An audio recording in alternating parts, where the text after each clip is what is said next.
Allow the children It's okay. Off your mind. It's okay. Off your mind. Chai! Now wow, people wey suppose talk truth to power don't off mic. And if we talk, now 500,000 they go summer us, call them hate speech. But fear not, my ego don't come. Ingo torchlight every corner, nooks and cranny of all these bad people where they spoil our country.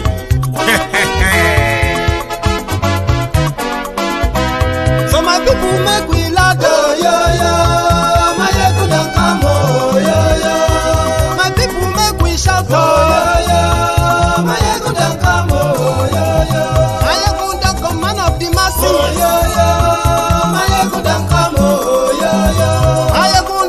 politico, this one not the off in mind.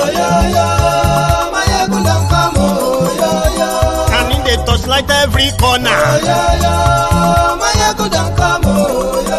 Okay, some people be they holla say they want the power. Chai, them be promise us say we go get light and power. Them hustle sote they can't get the power. But now they know they do anything with the power. Every day, dollar just they get the higher power over naira. See them talk say make we off mind, but thank God say my ego don't come. So my people make you ladder, my ego don't come, my people make we shout, my ego don't come, my ego don't come, man of the masses, my ego don't come, my ego the politico, my ego don't come, this one not they off in mind, my ego don't come, person where they do evil, no one make person talk. Them say that my yegun, that man too they talk. He too they talk. Say my yegun diary, he they hot like pepper. But every day then they take money in bulk. Woman picking, they the street they hawk. Still them talk say make we no talk. But thank God say my yegun don't come. So my people make you laugh. My yegun don't come. My people make you shout.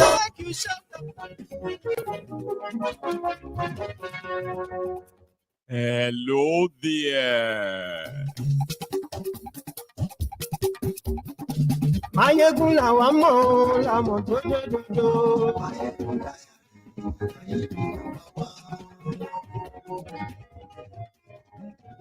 Mayegun la wa mo la mo to dodo.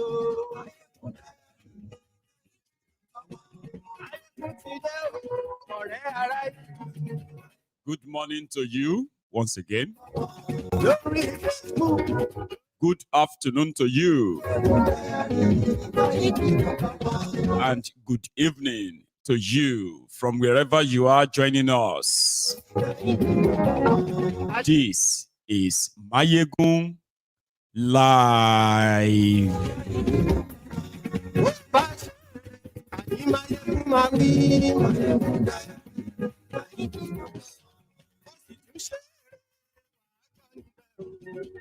Thank you so much for joining me again. Please read the caption of the broadcast,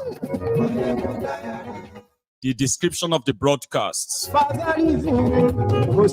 Like it, share it, invite your friends, invite your not so friendly friends. We've got gist. Tell all of them that Mayegun is back.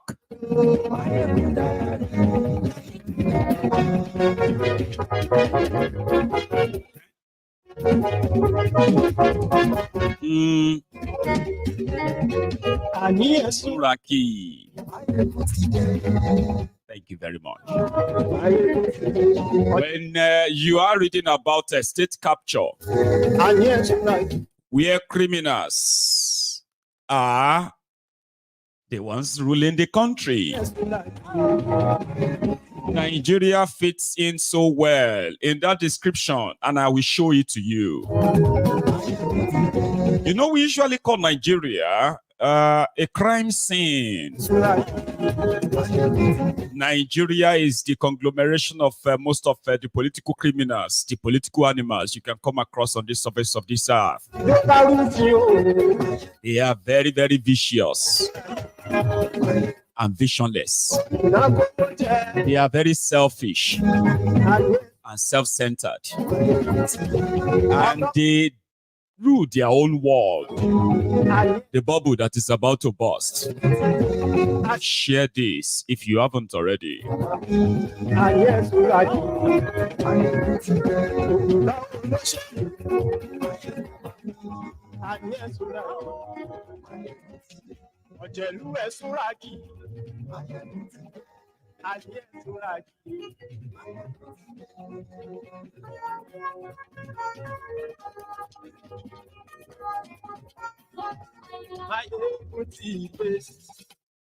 Mayegun today, and thank you so much for joining me again. So most of our new members of the temple, if we haven't really welcomed you to the temple of truth, you're welcome. There are some few things you need to know, okay? Just a little bit of, caveats. Almost 100% of the videos on Mayegun's Diary Political are streamed live. Yeah, I mean, and unscripted as well.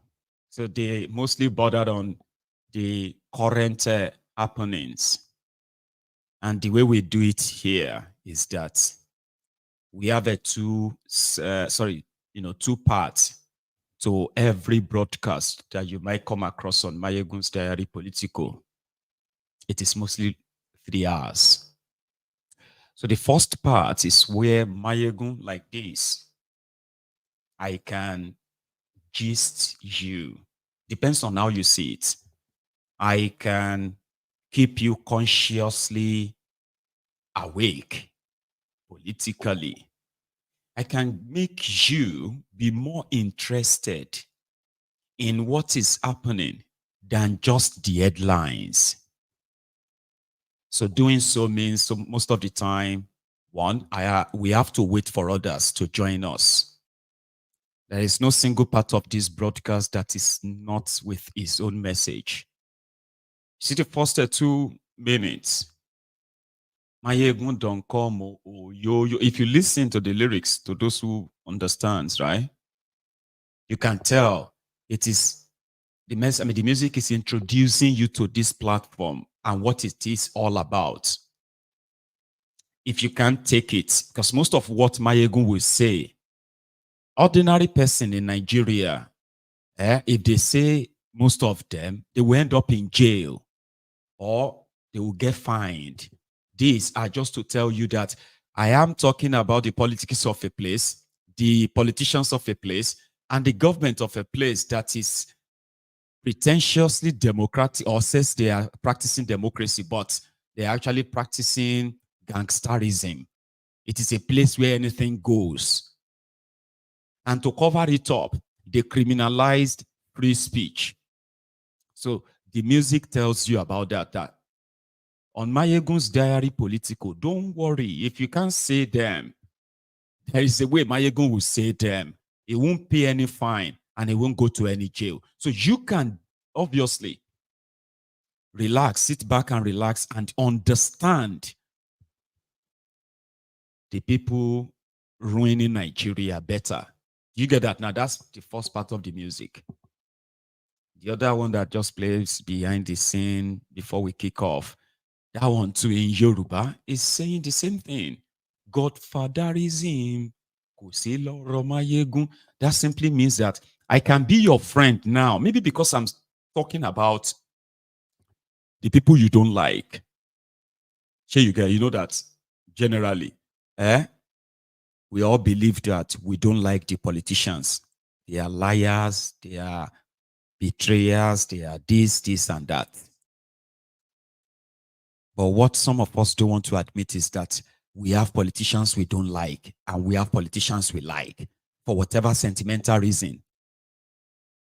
So this platform makes you understand that, listen, it's okay. It is okay for you to probably, love your oppressors differently. However, it is also very much okay to understand the roles they are playing in helping to destroy you economically. So you have that chance. So I maybe it's talking about the ones you don't like now. And I am going to be the best person. Oh my God, this guy gets sense. I've had that many times. Then tomorrow you may tune in and I'm talking about maybe your pastor. And that may throw you off the edge. Well, Benny, talk about politics, leave pastor. That is why on Mayegun's Diary Political, every audience, everyone in this audience will actually know where they belong in the scheme of things, how Nigeria got destroyed to what it is today. You will know where you belong. You can easily say, Omo, if you get passion, people who don't like me are mostly people who are hypocrites. Okay? They are either those who have their own people they don't like and they want me. No, sorry. The people they don't like, for example, right? I don't know most of their reasons. So, okay. Now, people they don't like, if they realize that Mayegun don't like them too, Mayegun is my friend. But when they realize that people they like, Mayegun don't like them as well because the way it treats them, they are like, so there will be conflict of interest. So mine is just so you know that if you really want to mentally free yourself, you should never take side because those are the only people who get angry. Shut up your mouth. Don't talk about that one. Watch your mouth, watch your back, and the rest of that. So once again, you are welcome. I don't know how you got to this platform. If this is your first time, second time, and somehow you are wondering, why is he wasting time to play music instead of him to just start talking? No, we don't do that here. Okay. As it is, right? When the entire conversation starts as well, remember, I am going to present them in a way that I am personally satisfied, right? That I have explained the situation to you beyond the headlines. So you can sit back and be like, I have never thought about it that way, Sha. Man, I've never seen it that way. I saw the news, but I just never. So that's why some of the voluntary slaves usually come back to say, I am inciting the people to fight their oppressors. That's my sin. And I'm actually happy, okay, to be a sinner. A sinner that is also a liberator. There are so many people who agree with me. It is not because they agree with me all the time. It is because consciously, when you see things finally, you will make that decision and say, And there are those who don't like me they said I'm being cursive. They said I'm being petty sometimes. Sometimes they said I'm arrogant. I don't have respect. But you see all these titles they give to me, they are coming from people who secretly love their oppressors. Do you get that now? Because to them, there are some good people. There are some good Nigerian criminal politicians. And there are many Nigerians like that you can't convince that if you want to know who is good at all, just take a look at what they are involved in and what they are doing and how much their actions affected you, if you want to be honest. And if you don't understand how their actions and inactions affects you, that's where I come in, because I will explain it to you. Even if you are not the direct victim, there's possibility that I can put you in that frame, in a frame that will be like, you can feel what the real victims are feeling. And if you don't want that for yourself, they'll go say, I don't turn you to rebel. Which is, if that, if that makes me a criminal, then I'm willing to go to jail. But not in the hands of criminals like that. Ladies and gentlemen, Nigeria has been captured.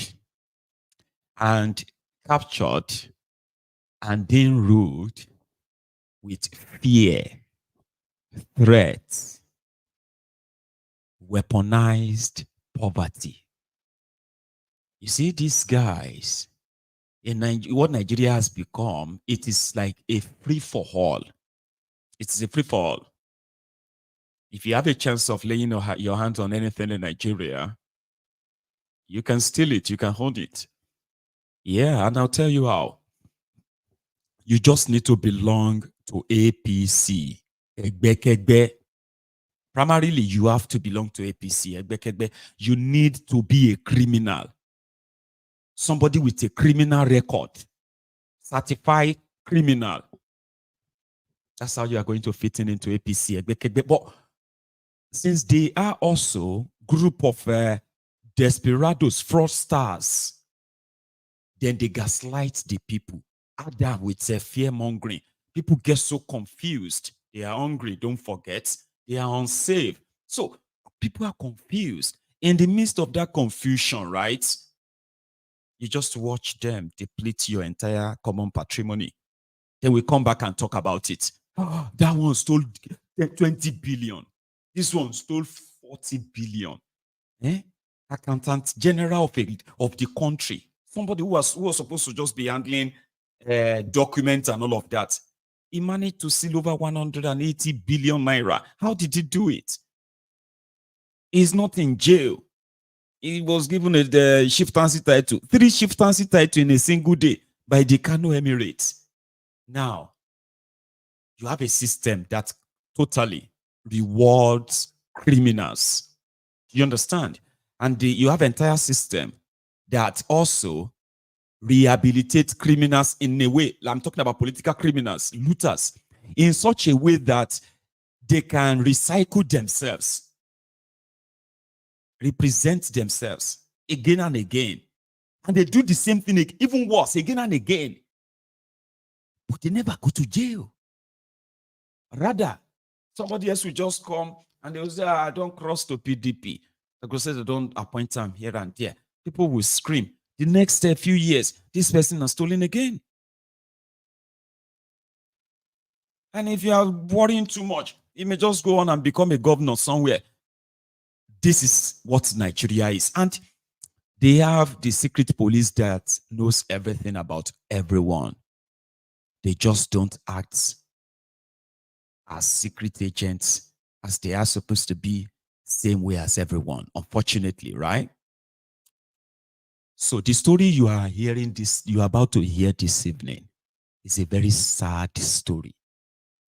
And I want you to please indulge me if I am going, once in a while, if I'm, taking a little bit of a stop here to explain something before going back.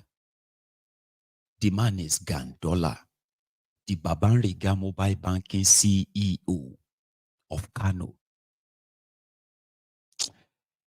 The kind of corruption, and I am only just using him as a point of contact now, so that you can see, through him, I can take you to the hearts of what APC, Egbekegbe, stands for, and the character of people who are deciding the fate of millions of people. And then you can make up your own decision. I know some of you probably will jump to conclusion. Don't jump to any conclusion yet. Nigeria have 36 states plus FCT Abuja. Nigeria is a place where robbing Peter to pay Paul is the practice. It is actually the unity that they are talking about in Nigeria. So the structure that you currently have in Nigeria is the structure created by the northern oligarchy. The one that says northern Nigeria is more populated than southern Nigeria. However, since it is a system of robbing Peter to pay Paul, to sustain Paul, right? It is the theory of a rich wife and a very poor and lazy husband. They brag about these narratives, by the way. That is the unity of Nigeria they talk about. The moment there is nothing to share, the moment there is a divorce between the rich wife and the poor husband, the rich southern wife and a very poor, lazy, wretched northern husband, they are married. They said it is for better, for worse. This lazy northern husband lives off the hardworking, wealthy southern wife. It won't add to the household income per se. Rather, it adds to the consumption of the family. It costs the family more fortune on things that could be totally prevented. This is the narrative of Nigeria. And from that narrative, right, that is where Kano State comes in. Kano State is considered the most populated state in Nigeria with 44 local government areas. The richest, supposed richest state by contribution, where they rob Peter. The richest Peter is Bayelsa with just 8 local government areas. Now, the theory of poor husband, 44 local government areas that ordinarily cannot survive on his own. Kano is the richest in northern part of Nigeria. Kano is like their own Lagos, kind of. Or your own Aba and Port Harcourt, sort of. So the person that became the governor of Kano State used to be a member of House of Representatives of National Assembly at that time, right? Kano State has one of the highest number of the poorest people in Nigeria. They currently have over 3.2 million by their own UNESCO record, though. Over 3 million out of school children in Kano alone, Kano State alone. Then a guy became governor of the state, Gandollar. The Babariga mobile banking CEO opened shop on the entire people of Kano. There was no water. But you know, the easiest way for Nigerian politicians to loot their people's money and launder the money is, you see, they hire foreign contractors to come and help them build roads, bridges. They don't really have to complete the roads and bridges. People just need to see them building road and bridges, possibly to nowhere, so that you can take kickback. It's easier. A kilometer of road that should ordinarily cost, for example, that should ordinarily cost $1 million. No, $1 million, it should be more than, okay, let's say 10 kilometers of road that should cost about $1 million, for example. These guys will allocate $1 million for each kilometer. That 10 kilometers, they were worth $10 million for that. That means they could build that same 10 kilometers with $1 million, Abi, and still make $9 million. Now, that is where the kickback comes in. So at the end of the day, the road may not be completed. And if it's ever completed, right, half of the money they said they wanted to budget for it will be in their private pocket. It was caught sometime collecting a bribe. This guy collected $5 million bribe. He rejected Naira bribery. He was awarding contract, of course, because allocation was coming from Abuja every month. Okay?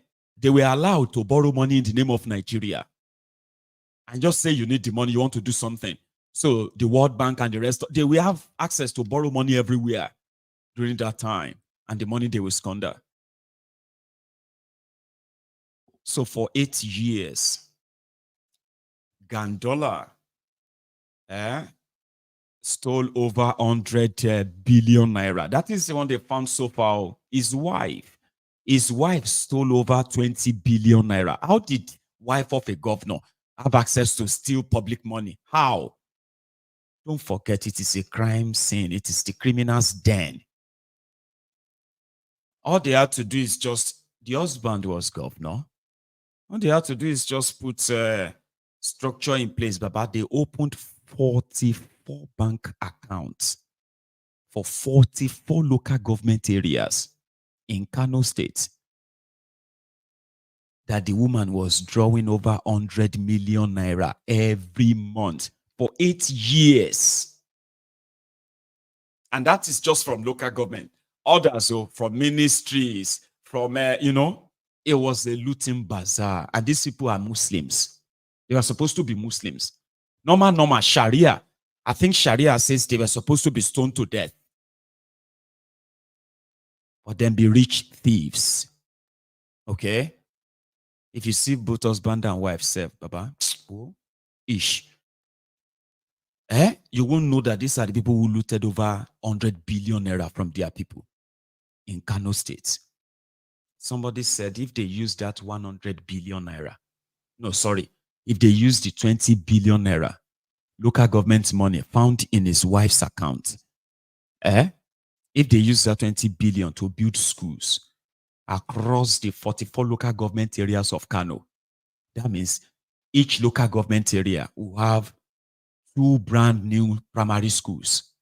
And I'm not talking one classroom or go to local government and build one. No. They said at the rate of, 300 million naira. At the rate of 300 million naira, they will be able to build a complete primary schools, classrooms, staff room, kitchen, restaurant, principal's office, or whatever. All those, they will be able to build that. No corruption, minus corruption. And 44 local government areas in Kano, they will get 88 brand new primary schools, brand new from afresh. And guess what? That 88 brand new primary schools will take more than 500,000 school children out of the streets. If they now sequence it, they'll likely take more than 1 million children out of the streets and put them in classrooms. Now imagine what 100 billion would have done. So during the protest, they said, protesters have stolen the documents of the investigation because they started the corruption case against Gandollar in Kano. Not even the EFCC this time, because his case with the EFCC has been sort of buried, like that of Yeye Bello. So what happened? Gandollar was rewarded with the position of the APC, Egbekebe's national chairman. The dollar man, he became the national chairman of APC. After Thiefnubu removed Abdullahi Adamu. Remember Abdullahi Adamu? The one that wanted to push the candidacy of Robert Stamp Lawan. The same Lawan. Anyway, Abdullahi got kicked out. Gandollar got rewarded with the chairman so that he can have some immunity. So nobody want to, no federal authority will arrest the national chairman of APC without the approval of Thiefnubu. So he's been hiding under the wing of Thiefnubu, the drug lord.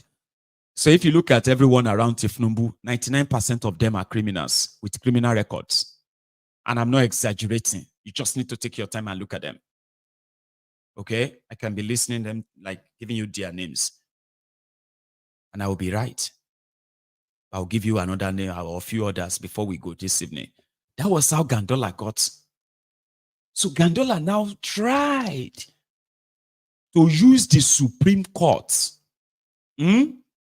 and swing the governorship election they lost in Kano so that they can have himself get one leg, to put one leg down, and it could just be one-legged man and tell them that APC is still in charge of Kano. So as the chairman of APC, he's got some leverage, but he no get any leverage. And that is why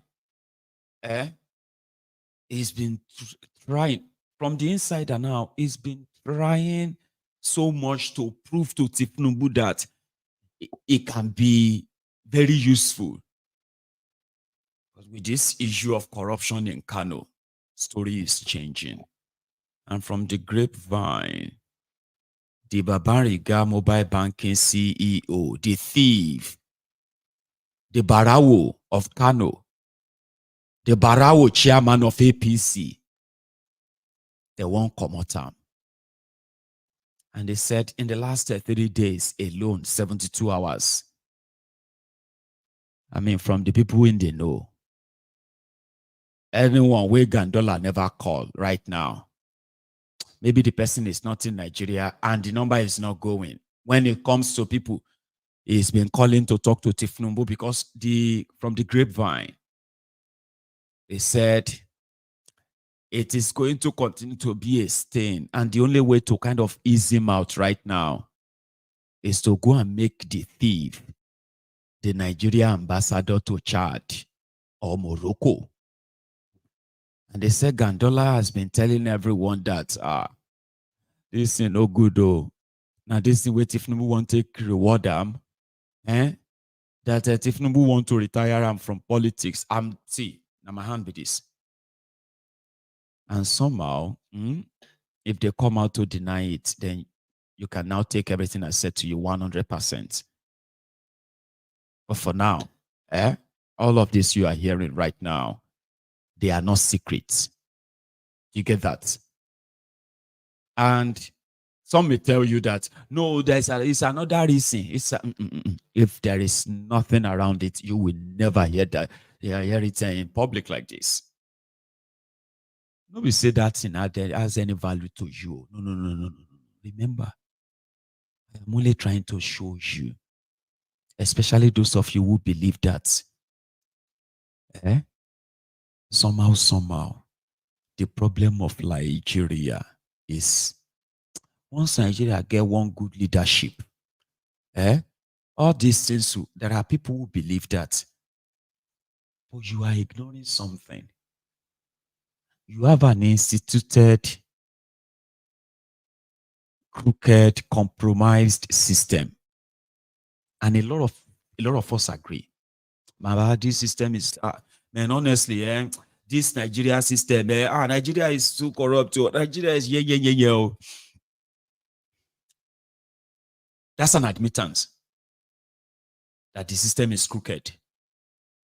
Then Mayegu is showing you the crooked criminals responsible for that crooked, compromised system. And I'm now showing you how, as you should know, how they have been manipulating and then, and somehow, not just manipulating the system, even manipulating some of you who can easily, just forgive and forget. I think that's the word. Well, no, let's move on. Let's just see people.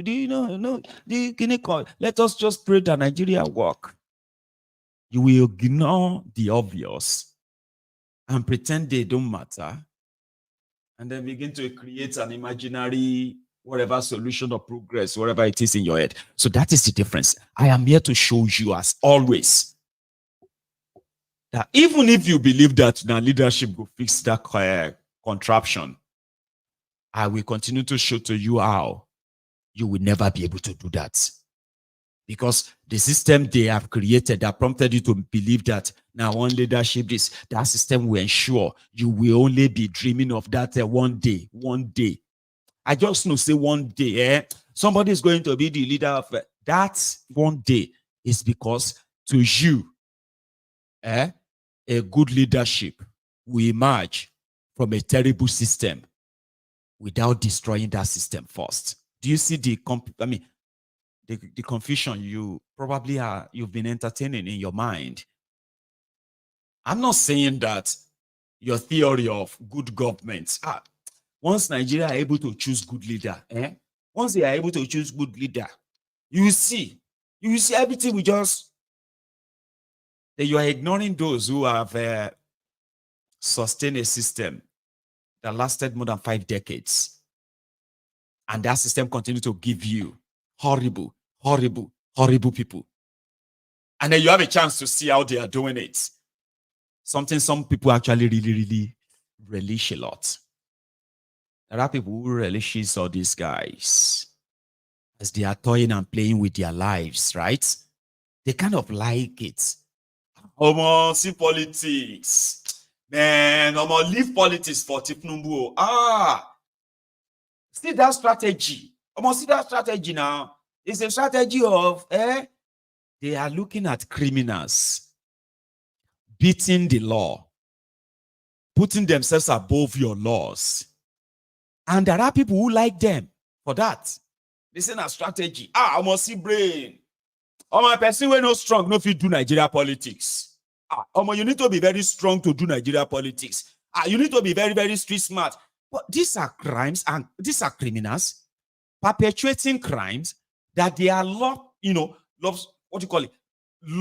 your law with so much criminality. And they call them, people say they are like smart. And this place in Nigeria, we are not talking about abroad. For Nigeria, you must be rugged. You must be rugged. You see, people don't agree like Nigeria, you must have strategy. All these people are saying.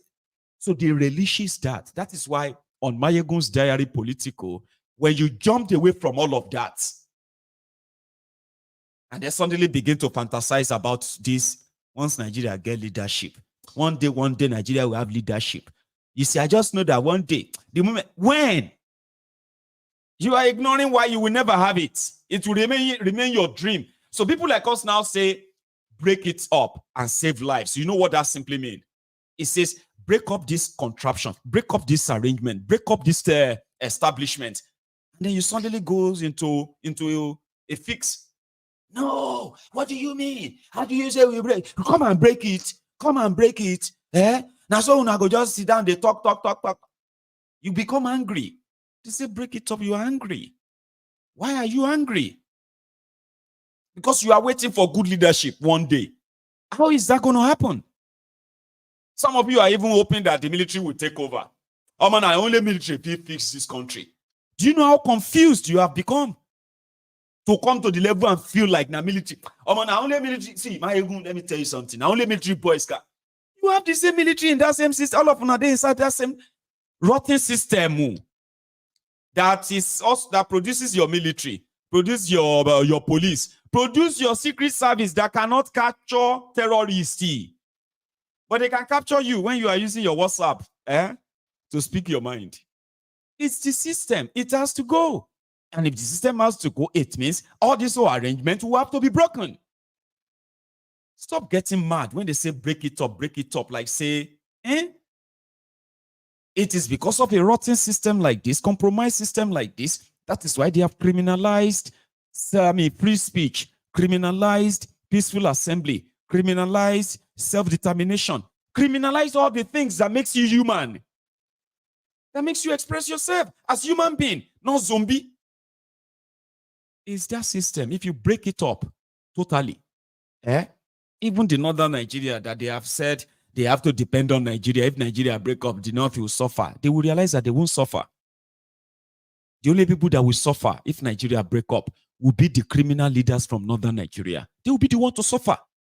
There will be no more money to, to fund this fake life. The fake life that makes them feel like they actually have all it takes to imprison over 200 million people. And then you watch them steal everything that could actually still make life a little bit better for you. For how long? For how long? So that is why I am a storyteller. And I am not by any means ashamed to go this route in explaining to you why some of us, if you call them overthinking, have made up our mind. You can wait till eternity for good leadership. Who are those that will elect the good leadership? What system are you going to use to elect good leadership across Nigeria? Which one? Are you going to possibly import that from the Mars or space? So you are ignoring the people that makes the entire system that continue to produce these criminals. You are looking at them and their actions and I am trying to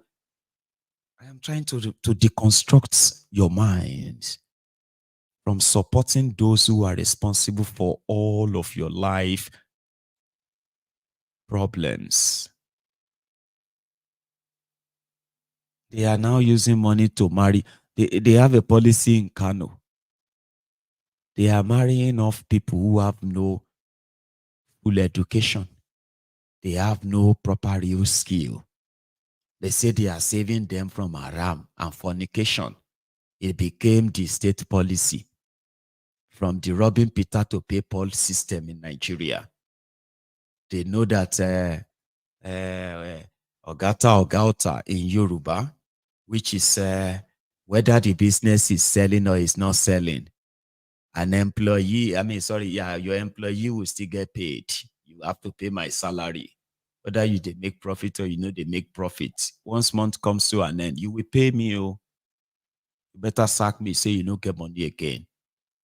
Do you get that now? That is exactly the way they are running Nigeria or ruling it. That's how they created a Gandollar.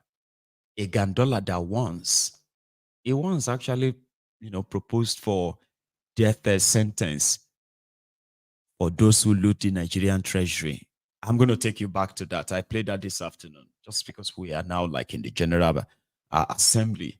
This was Gandollar 19 years ago. Then he went on to loot the supposed education, healthcare, infrastructure, human capital development of people of Kano who are now living in wretched poverty. The one that took over from him is not better. The thieves who are supposed to have been, put on the death row, they are now the ones running Nigeria. This was Gandollar 19 years ago.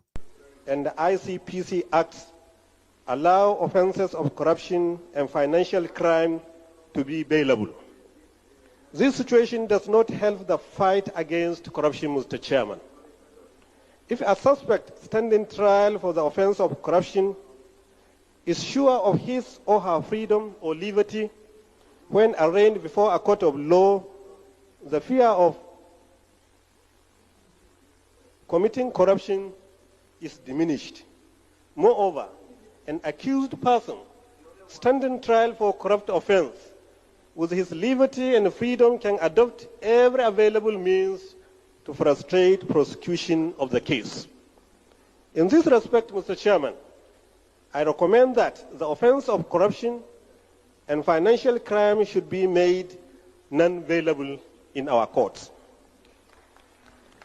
The fear of remaining in prison custody during the period of trial in court can serve as deterrent to people that intend to commit offense of corruption. Also, Mr. Chairman, I recommend that high-level embezzlement of public funds and in financial institutions should attract death penalty, as obtained in countries like the People's Republic of China. Intervention number 2, Mr. Chairman. My second intervention is again on the report of the Anti-Corruption Reforms Committee. The committee recommended that you, Mr. Chairman, instead of asking them to pay you something, probably the government has to pay them for inconveniences. Even those who seem to be rich, their riches are affected by multiplier effects that will have legal implications. In my opinion, such investigations may be cumbersome. Authentic records may not be available, and the whole exercise may be bogged down by witch hunting, seemingly creating more problems than it could solve. In this respect, Mr. Chairman, I object to the investigation of the past executives with effect from 1966 as recommended by the Committee on Anti-Corruption Reforms. there are sufficient laws to deal with those having foreign accounts. Intervention number 3. Mr. Chairman, another intervention is on the report of the Committee on Human Rights and Social Security. The report of this committee recommended to the conference for government for the Federation to implement the report of the Human Rights Violation Investigation Commission, popularly known as APUTA panel. I respectively object to the demand that the conference should recommend to the government to implement the APUTA panel. Mr. Chairman, the APUTA panel... That was Gandollar, 19 years ago. 19 years after, he is himself standing trial for not just himself and his wife, standing trial for looting over 200 billion from Kano in 8 years with evidence. That was what they said thiefnubu want to use and say, man, we get too much baggage, so people need to send you to Chad. Normally, he is said to be a member of something board of a Lake Chad Basin Committee, something. So he already sort of has some experience about Lake Chad. So they gave him 3 options: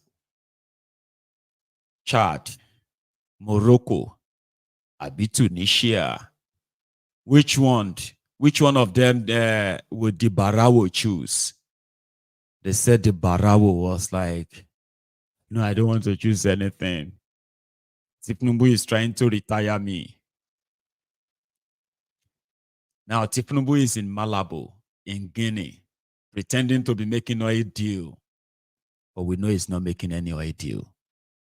We all know what a Guinea Conakry is all about. Yeah? Good.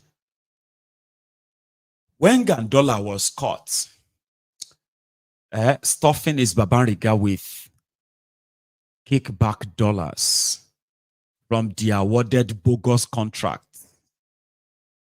it was when Bokwari was there, remember? Then Bokwari went to Kano, the man that was supposed to be fighting corruption. He went to Kano to raise the hand of Gandollar for second term in 2019. Now, he was actually questioned on one of their presidential debates. See, those of you who were like insulting Bokwari. Bokwari is far better than Thiefnubu Kolu. Bokwari used to still sit down and grant interview. This your Kolu, you won't finish him. Put him on a live TV. He won't even debate anybody. I'm not saying that Bokwari is, we all know that Bokwari is not like a clown. But the guy was still there. He will grant interview, he will answer questions, he will be there. Even though if sometimes the questions are and his answer, they are not relative. But if Nubu no fit face camera, and then you go no say na imbecile. The drug lord. They speak with him in code. And it's only the time that he's available. God knows how many of those a few minutes is available in a day anyway. Yeah, I'm just a few hours. He won't face any interview. Like, yeah. Let's see where they go use 3 days to record a 10 minutes video. Something that is still going to read. You know what I mean? Like, in case if you didn't pay attention. But Bokwari will still come around and come and do bulaba in a way that it can be annoying. Like this one, defending Gandollar in one of their presidential debates. You remember this? About person where they fight corruption. Supposed person that's supposed to send everyone to jail for corruption. If they question how they take record Gandollar with that money, which they could not lodge use. On a podium with him, raising his hand and campaigning with him. No, I will defend myself on that. I haven't gone to Kano yet.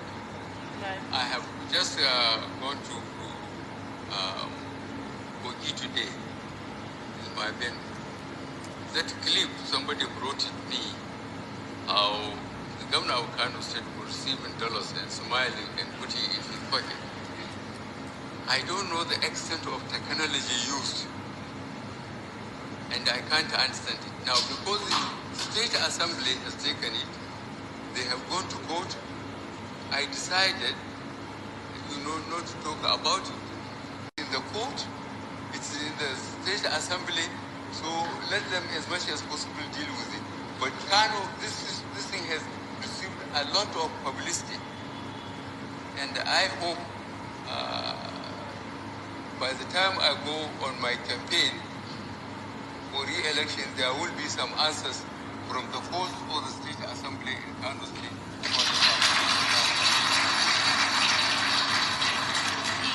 The final question, Mr. President, that I read earlier is to... The State Assembly, constitutionally, they could have dealt with that. But then again, the matter was taken to court. Okay, but what are your thoughts about that video? Do you have any personal thoughts? Do you believe that video is fake, or do you believe it is legitimate?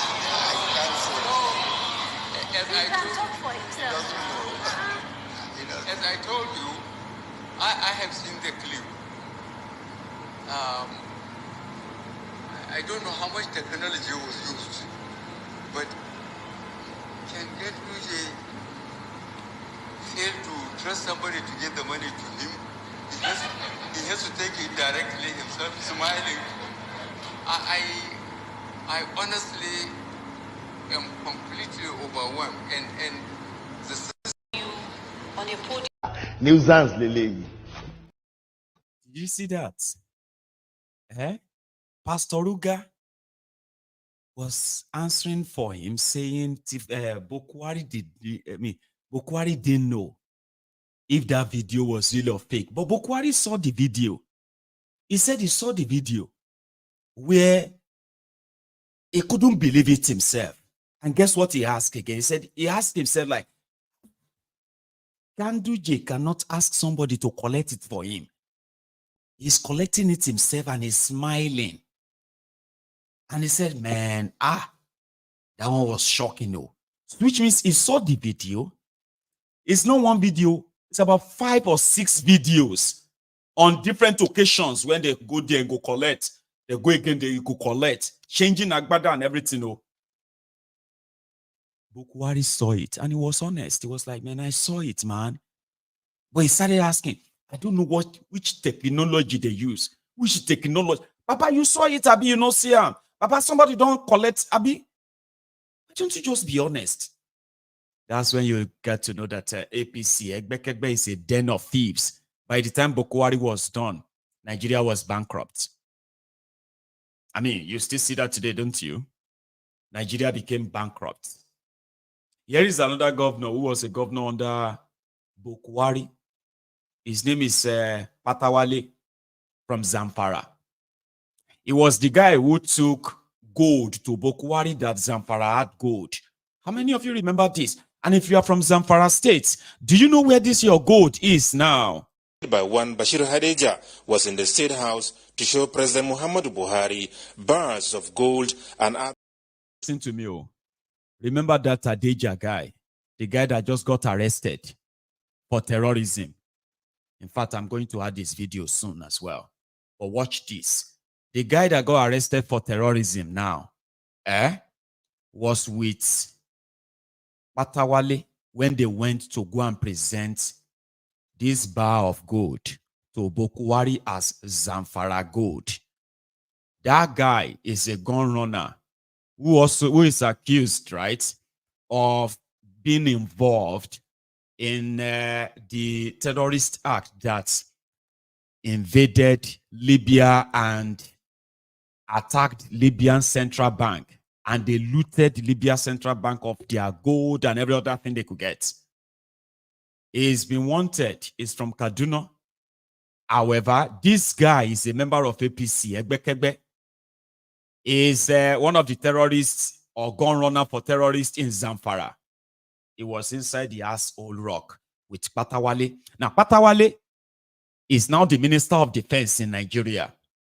He is also the leader of the terrorists in Zamfara. Story here long ago. But me will use this one to remember. Then I'll tell you more. So that you can know how criminals are in charge. How a place that is being, controlled by criminals and governments. How do you actually think you are going to make out a good leadership that will come and show dream, show wine? Let's go back to it. So, Adejia guy is part of this entourage. By one, Bashir Hadeja was in the State House to show President Muhammadu Buhari bars of gold and other precious stones mined in the state. The products, he said, were acquired directly from artisanal miners as part of efforts to check illegal mining activities in the state. Some people from outside the country used to come to the state and buy gold and other precious stones from all these small-scale miners. I make my investigation, which make me to make the state government to be engaging the miners so that we shall be buying the gold from them, so that we can, block that chain. I come to show him what the state government has already procured from the miners, from those people in the bush. So he has seen what we have. We have so many cages of gold in Zamfara state. He's very happy with the system that we initiated, and he said whatever support the state government need, the private government is ready to assist us. In fact, he has been given directives to the Minister of Solid Minerals to work with the state government. In fact, Governor Bello Muhammad said 3 days back, large deposits of gold have been discovered in the state, and the villagers are trooping in thousands to the sites for illegal mining activities. So I come to get some advice from Mr. President on how best we are going to tackle the issue of this illegal mining, which we have discussed, and he gave me all the support. And in the next few days, the people of Zamfara State will see a lot of changes, particularly in the mining sector. Discussions with the president also centered on, amongst others, how Zamfara State can benefit from the presidential artisanal gold mining initiative, as well as the security situation in the state. Now you can't be hearing all sort of that mass killing in the state because the security are doing their best. I equally advise Mr. President that those that are calling for cycling of security is not the solution. They should think of the best way to support the security so that they can perform better. The governor, who commended the president for his intervention towards the restoration of normalcy in the state, however, maintained that governors have crucial roles to play in supporting efforts at securing lives and property of their people. From the State House, Adamu Sambu, NTA.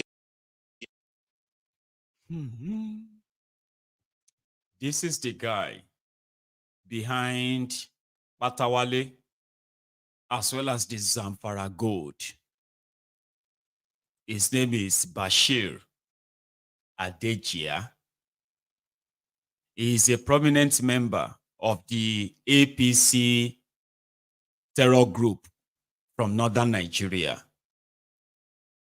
He is among those supplying weapons to these terrorists. And you know the sad story of Zamfara? Let me tell you.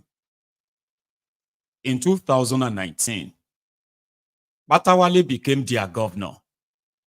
And suddenly, Zamfara, an agrarian community, agrarian state, where majority of the residents are farmers, farming on their own lands.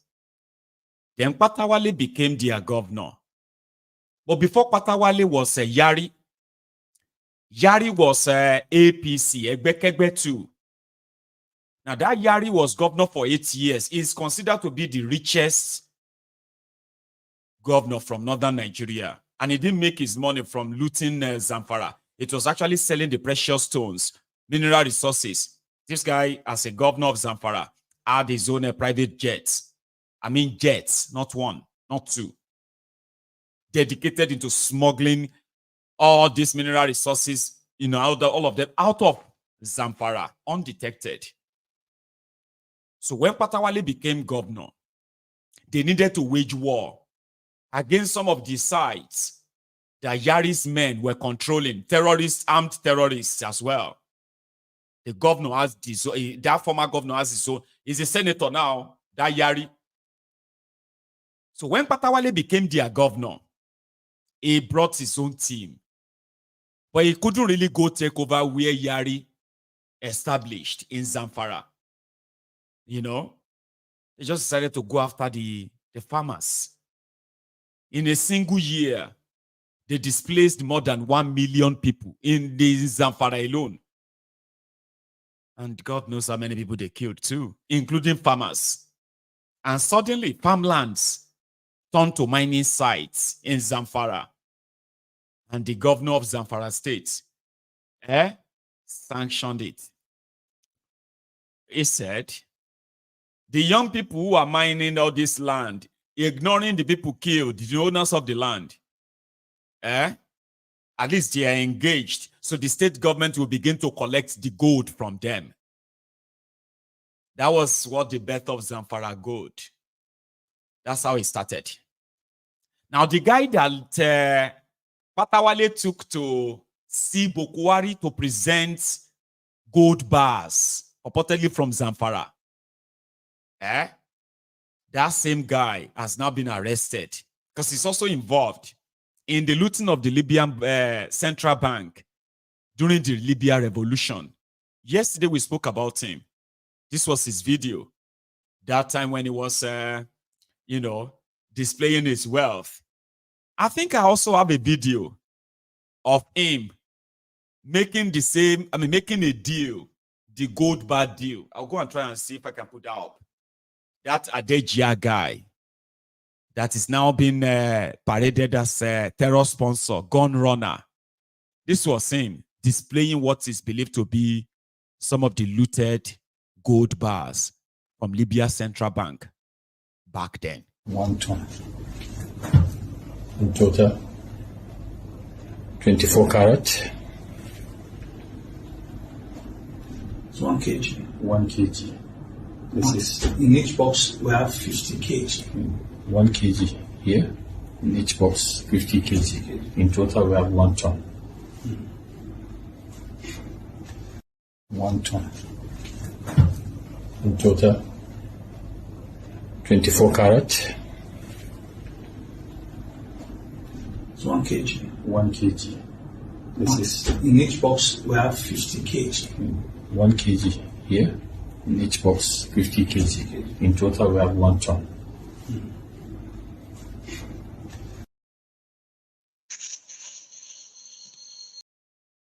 Sorry, give me a sec.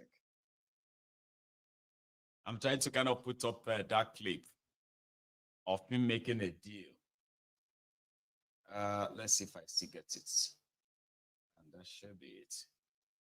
Please bear with me. The terrorist was inside the asshole rock.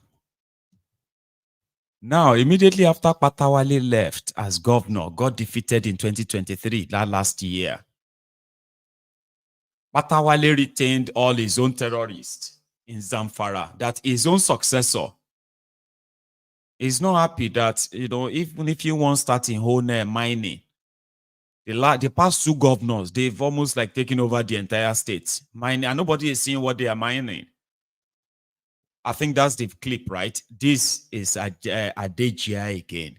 In one of the period, they are making deals about gold.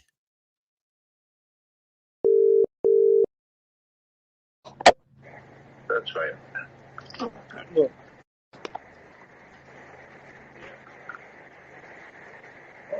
That's the balance they have to take now. They are taking now. This is the one they are picking now. I'm in my house. That's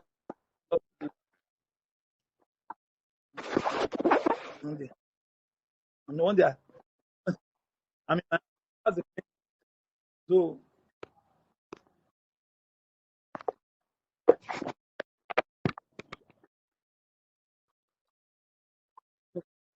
I'm coming back.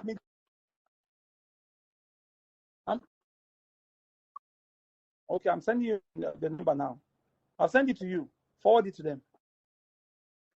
Not my. The number is there. Not my number.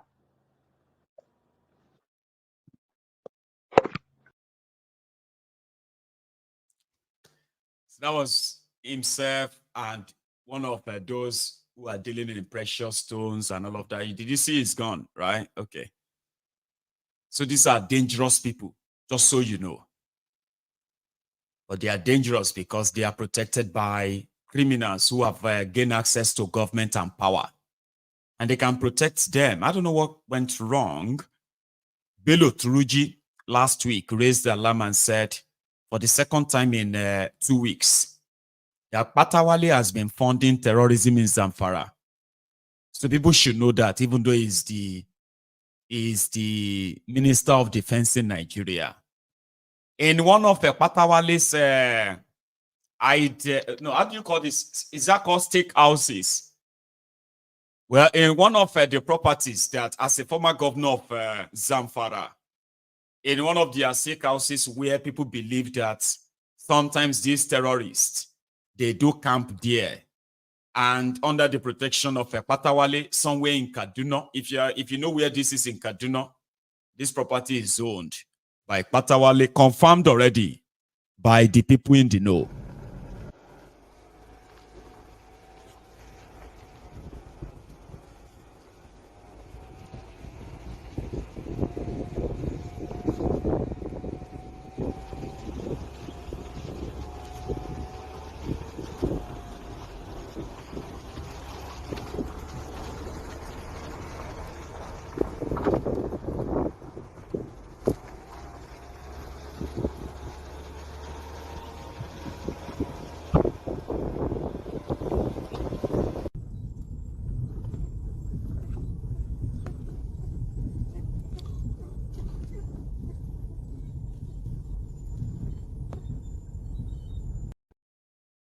I not to give too much location. If you are not from Kaduna, don't worry yourself. Let Kaduna people who knows, say, oh, I've been seeing this. Oh, it was so Nakpatawale, they construct this building here. Yes, now they don't want their stuffs to be in Zamfara, the place they have already raised army of terrorists. Zamfara is like their own graveyard, like many other states. You know, like many other states in Nigeria are to your criminal politicians. Just graveyards where they just go and take something and then they take it somewhere else, right? So talking about taking things to somewhere else. You know, Tinubus was planning to buy himself a private jet, or he bought himself a private jet that they are currently, they are currently trying to customize it in Paris. But something happened today. Angolo.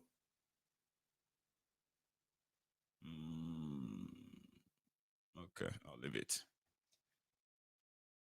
I'm just trying to observe something that popped up on my screen, so I don't want anything that's going to sort of disrupt what we are doing here. So the news came that Ogun State's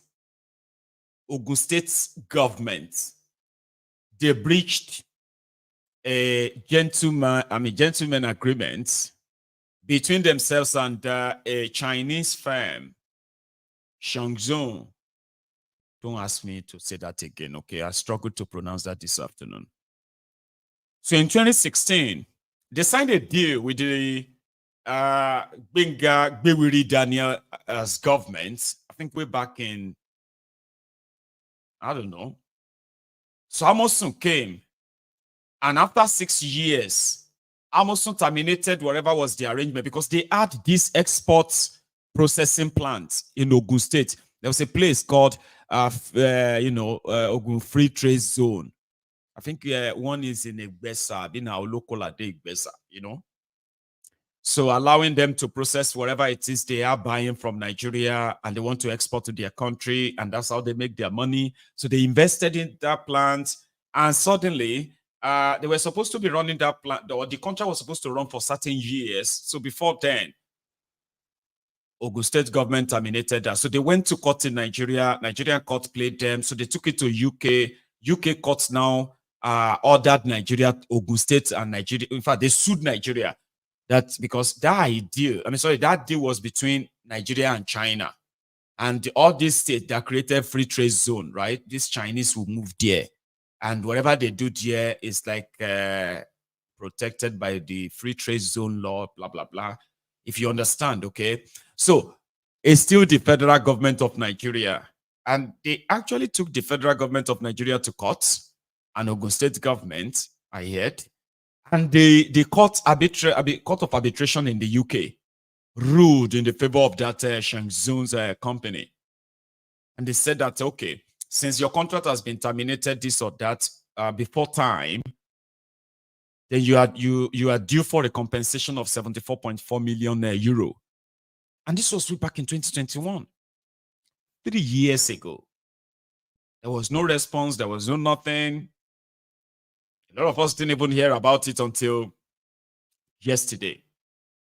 And like a thunderbolt, everybody was like, hey, people are sending me messages, screenshots. Mayegun, if you say they don't discover cocaine for Tinubus plane, no, they have confiscated Tinubus plane. If I say, hey, calm down. Which one be say? Maybe yesterday you are talking about Tinubus entourage and then drug smuggling. That maybe one day they go tell us they don't confiscate Tinubus plane somewhere because drug deal. I said no. Don't complicate your things, okay? Now Bisi, because of Bisi.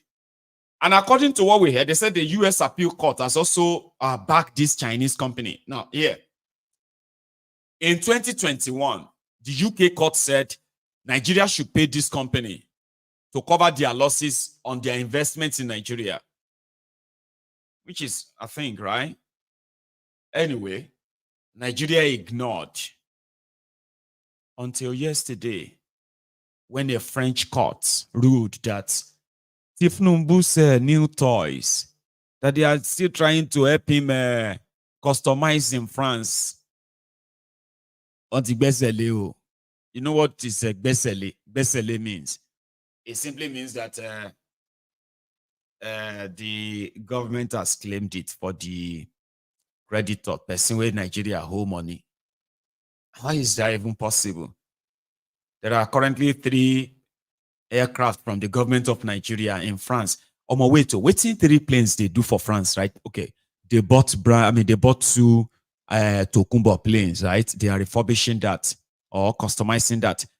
Now, who owns the 3rd one? The Senate government of Nigeria. Who owns the one that Kolu flew to Malabo in Guinea-Conakry? Okay, so they were lying to you. All right.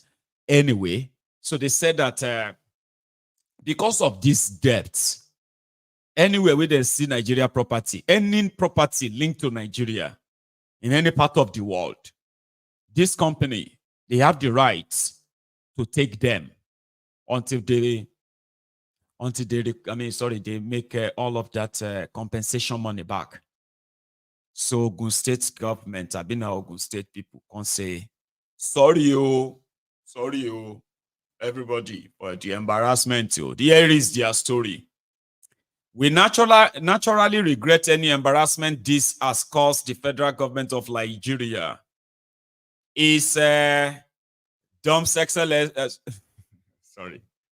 Anyway, President Asiwaju Bola Tinubus and the good people of Ogun State and reaffirm our commitment to constantly and consistently protect the integrity of the nation and its assets.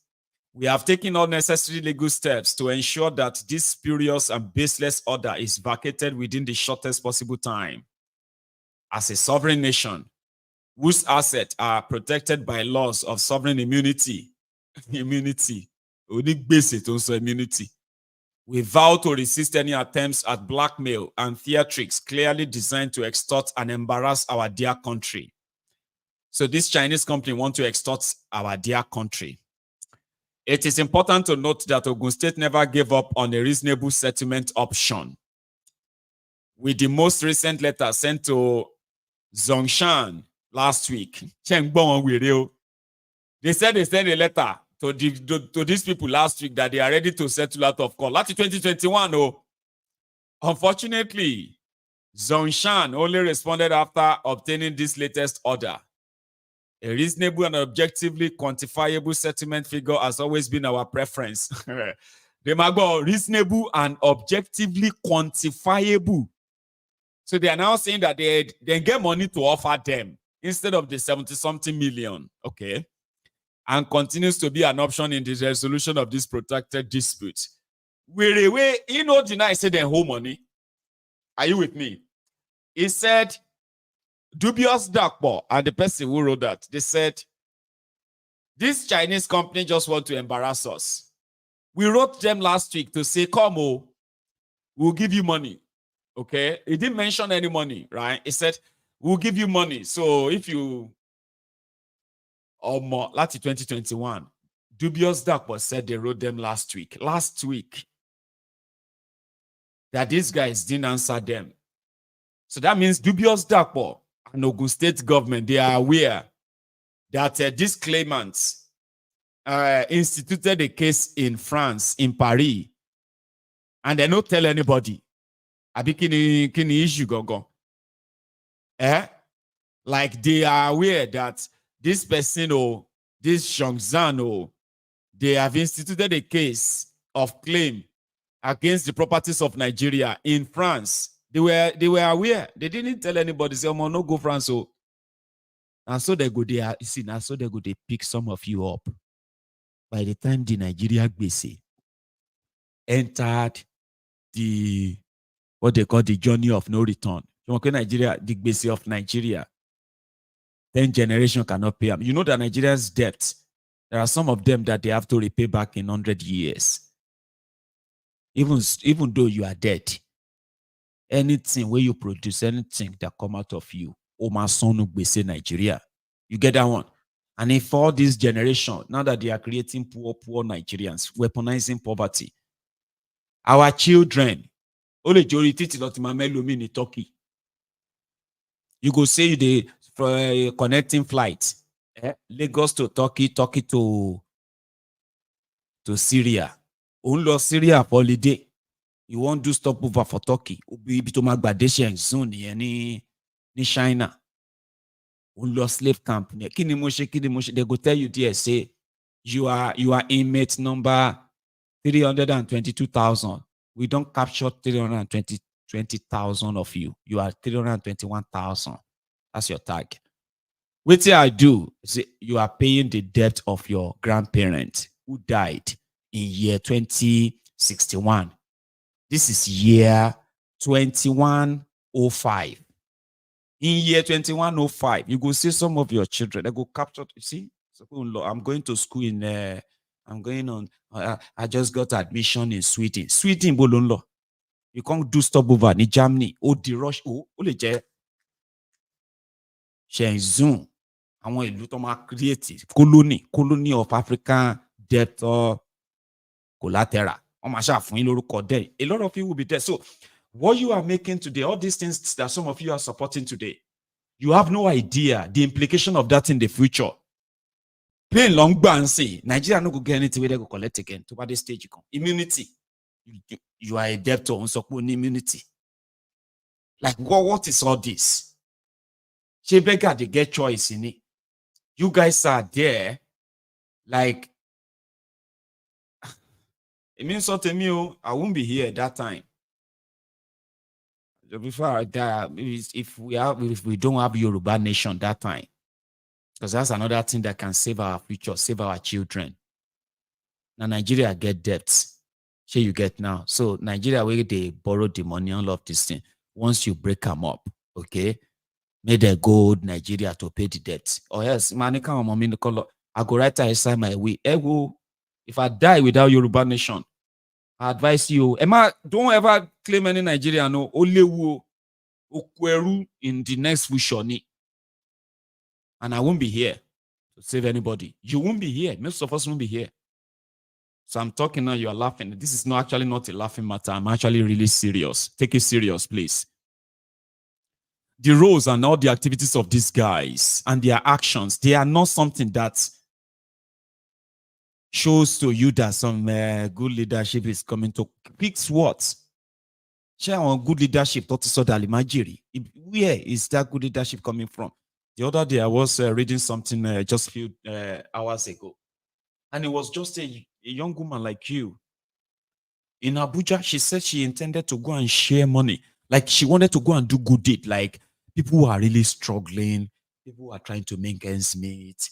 And every day in that same inflated country, in that same hard economy, right? They still go out there to try and, trade something. I'm talking about all those street traders, Abi. You see some of them running after cars. Baba, when you're wicked, go OTNC. So this lady said she intended to support and to surprise and support some of these hardworking people because they're hardworking. And then she saw one woman selling PS. You know this PS eBay? Abi Ube? What do we call that? You should get her. Selling PS. And she said, how much is each tray? She said 1,000 naira. Now, she had the intention, right, of sharing 100,000 naira.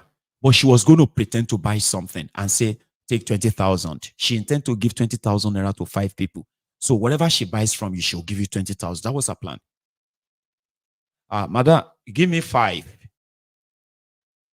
Thank you, customer. Thank you. The next thing, the same way you say you want pity, say this country, these are the people who are supposed to be, they are the most hardworking people, but they get nothing.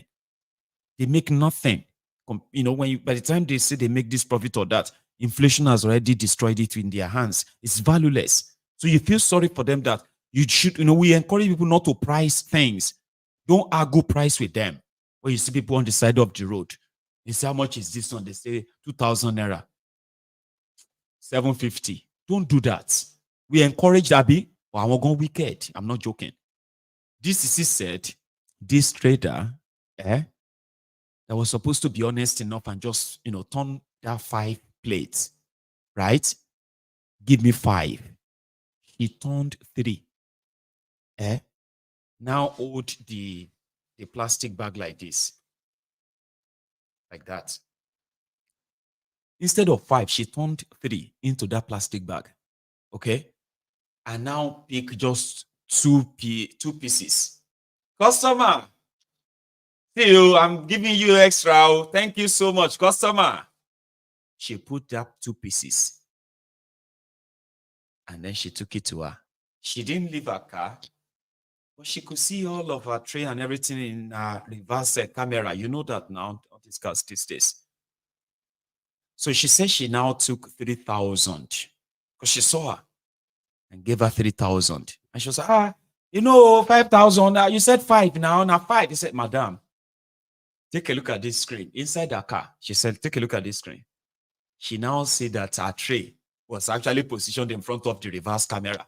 You get that? Like, you could see everything there. Customer, let me go and put the rest then. I said, no, don't worry, madam. Don't worry. It's okay.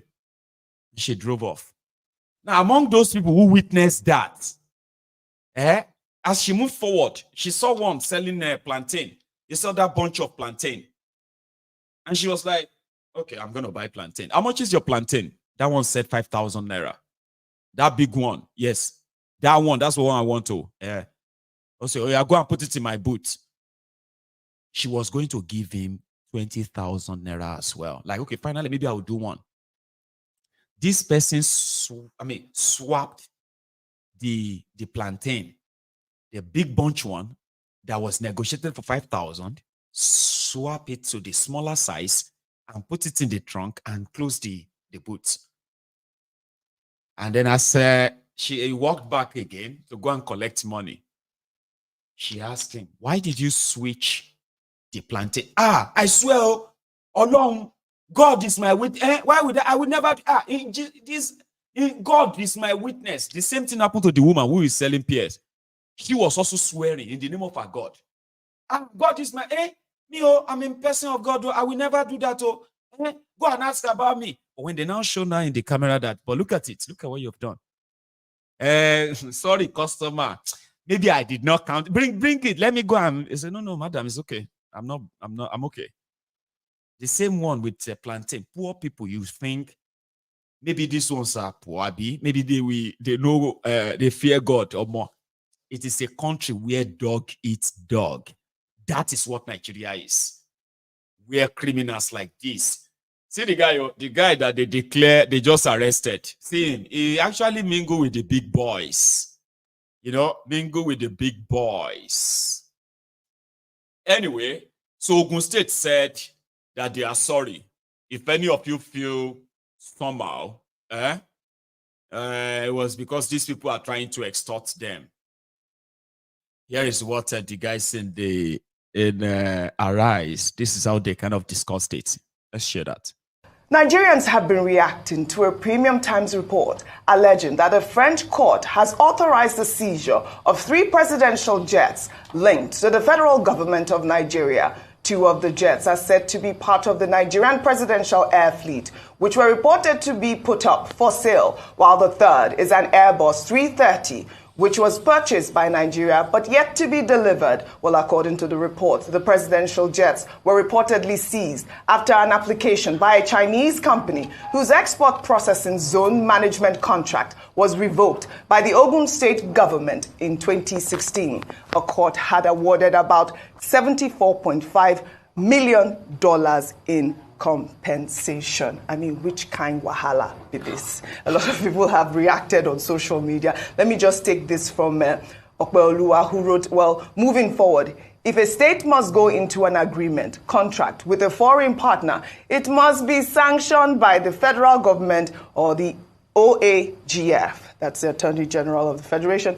If the agreement must be cancelled, it must be with the explicit consent of the federal government and the OAGF. Which kind wahala be this? That was the tweet that I found. But the federal government at this point is having to, pay for what the state government has, accrued. But we need to hear from the Ogun State government as to the reason why that, Chinese contract was revoked. We also need to hear from the federal government as to what was supposed to have been done in order to avert this sort of embarrassment for Nigeria, according to the news that is being bandied around now. Yeah, this is an embarrassing story, and I had to give context that this happened in 2016, so it's not the current administration in Ogun State that's responsible for this. However, governance is a continuum. So whether or not it was in 2016, and this is why we keep emphasizing on leadership, because a decision made by a particular administration could have far-reaching effects even down the line, years and years afterwards, and this is what we've seen here.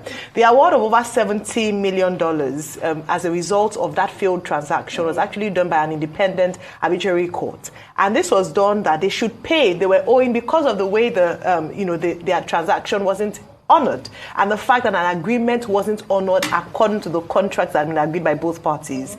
Years down the line, sometimes we feel that when it comes to judgment and courts, the way we do it anyhow in Nigeria, whereby you can choose to honor or dishonor a particular judgment, you can do it with international bodies. It's not the same anywhere. And so now these 3 aircraft are being held as almost collateral, and the judgment is that until Ogun State honors and pays the bailiff to the tune of about $76 million, they won't release the aircraft. And now the federal government is suffering from a decision and bad administration, bad judgment by a particular administration. This is not the only thing. Remember the P&ID case? We've had a number of cases like this where we almost bury our heads in the sand and then we have to pay years and years later for it. I can't imagine the interest that's accrued on this over the years, and now we are having to pay. Where is the money to pay for it, OG? This aircraft, the third one you mentioned, hasn't even been delivered. The other 2 went for maintenance. The third aircraft, which Nigeria is reportedly have paid over $100 million, is also being held to ransom as a result of this bad this contract that went so. So like you mentioned, we have to hear from the Ogun State government as to why they didn't, what happened. So we get the true picture of things, but to be honest, the court had ruled. So the court had the opportunity to hear both sides of the story and ruled in favor of Zhangzhun, which is the Chinese company. So maybe let's start paying off the debts. That's just the penalty. So they've kidnapped They've kidnapped them ransom. They're holding it. They're holding it. Three. Yes. Just like that, Rufai. Is it the president what they want to go and say? Well, we don't know. I believe one of them that they said that has not yet been delivered is probably the one in contention. One of them. So they said jet, not yours. So what we bought in the kidnap? All right, $74.5 million. This is not a laughing matter. Somebody said that when they will begin to pick all of us for the death of our forefathers, they're not going to even let you deplane. You know, you they go Ukraine, you ended up in Shenzhen, in the southeast province of China. They're not going to see you again. See, children, please, if you come across this video, because this particular side of the video, will go viral in 100 years' time, and I will be dead, long gone. I am not a prophet.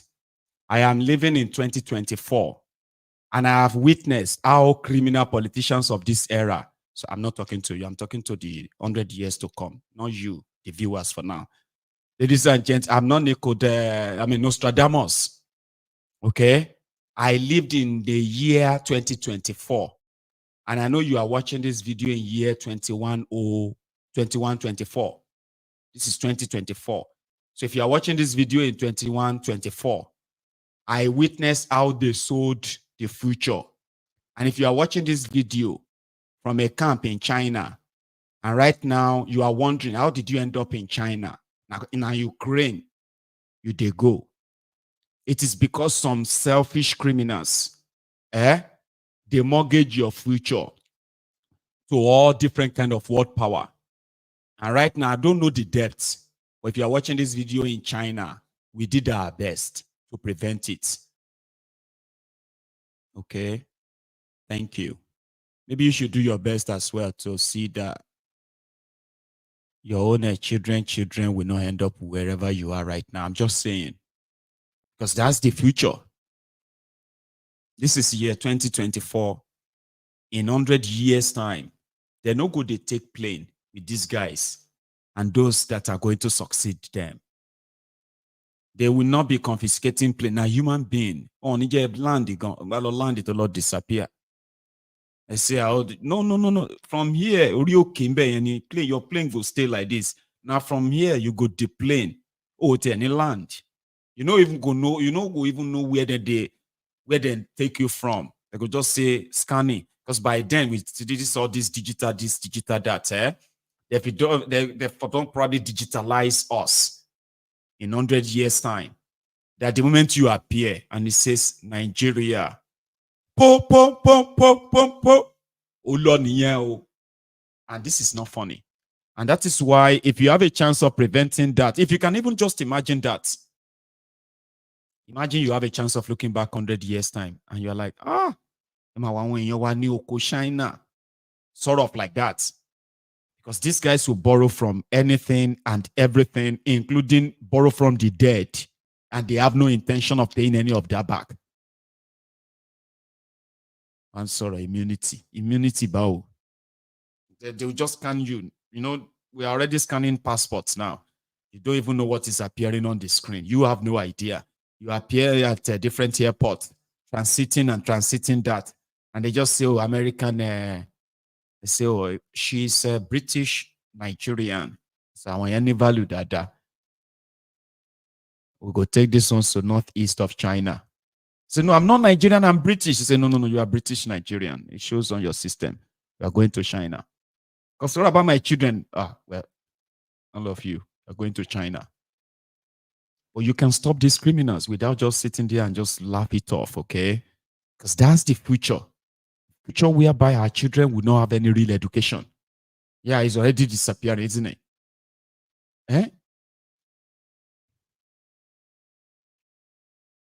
And thank you to these guys. Let me say thank you to these guys, because they are those who believe that if they will arrest them from expressing how disappointed they are in APC, that their current life is not guaranteed, and you are talking about the future that is also stolen. So if you want to arrest them, be prepared though.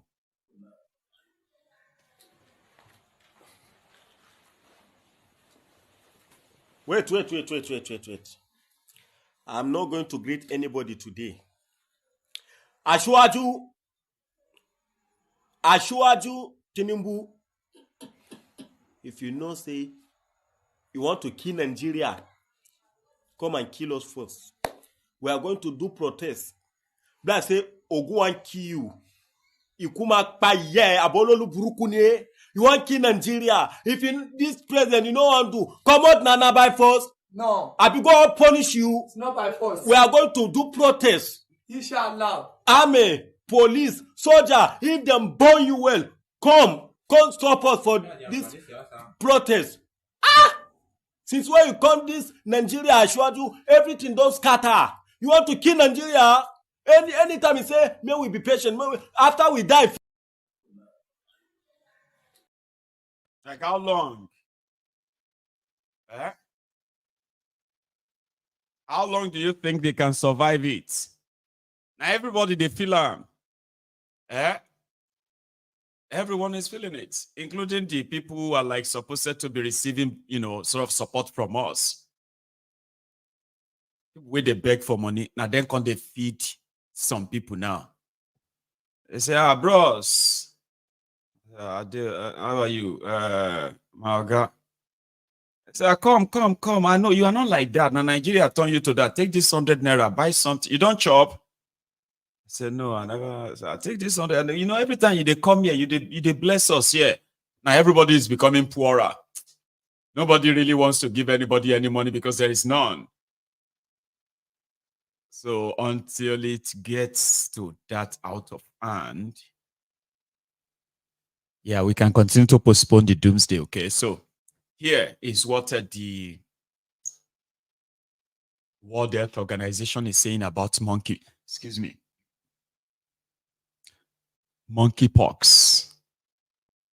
You've heard about that, right? Now, that's something now that they are declaring as an international emergency. See, I'm not trying to kind of rile you up. You just need to, please, you need to read up more what is going on. And a lot of people are beginning to feel like they better not bring the idea of lockdown again. So they are declaring an emergency on smallpox in Africa. And they said it's spreading so fast. They started from Congo DR. And now they've reported the first case of this monkeypox in Sweden, in Europe. So something that people believe, it's spreading and it's contagious. So what happened is that the monkeypox will just begin to bring up this swollen, sort of a pus-like or so on you. Go and read about it. And here is what the World Health Organization had to say about it. Alerting the world. So today, the emergency committee met and advised me that, in its view, the situation constitutes a public health emergency of international concern. I have accepted that advice. The detection and rapid spread of a new clade of mpox in eastern DRC, its detection in neighboring countries that had not previously reported mpox, and the potential for further spread within Africa and beyond is very worrying. In addition to other outbreaks of other clades of mpox in other parts of Africa, it's clear that a coordinated international response is essential to stop these outbreaks and save lives.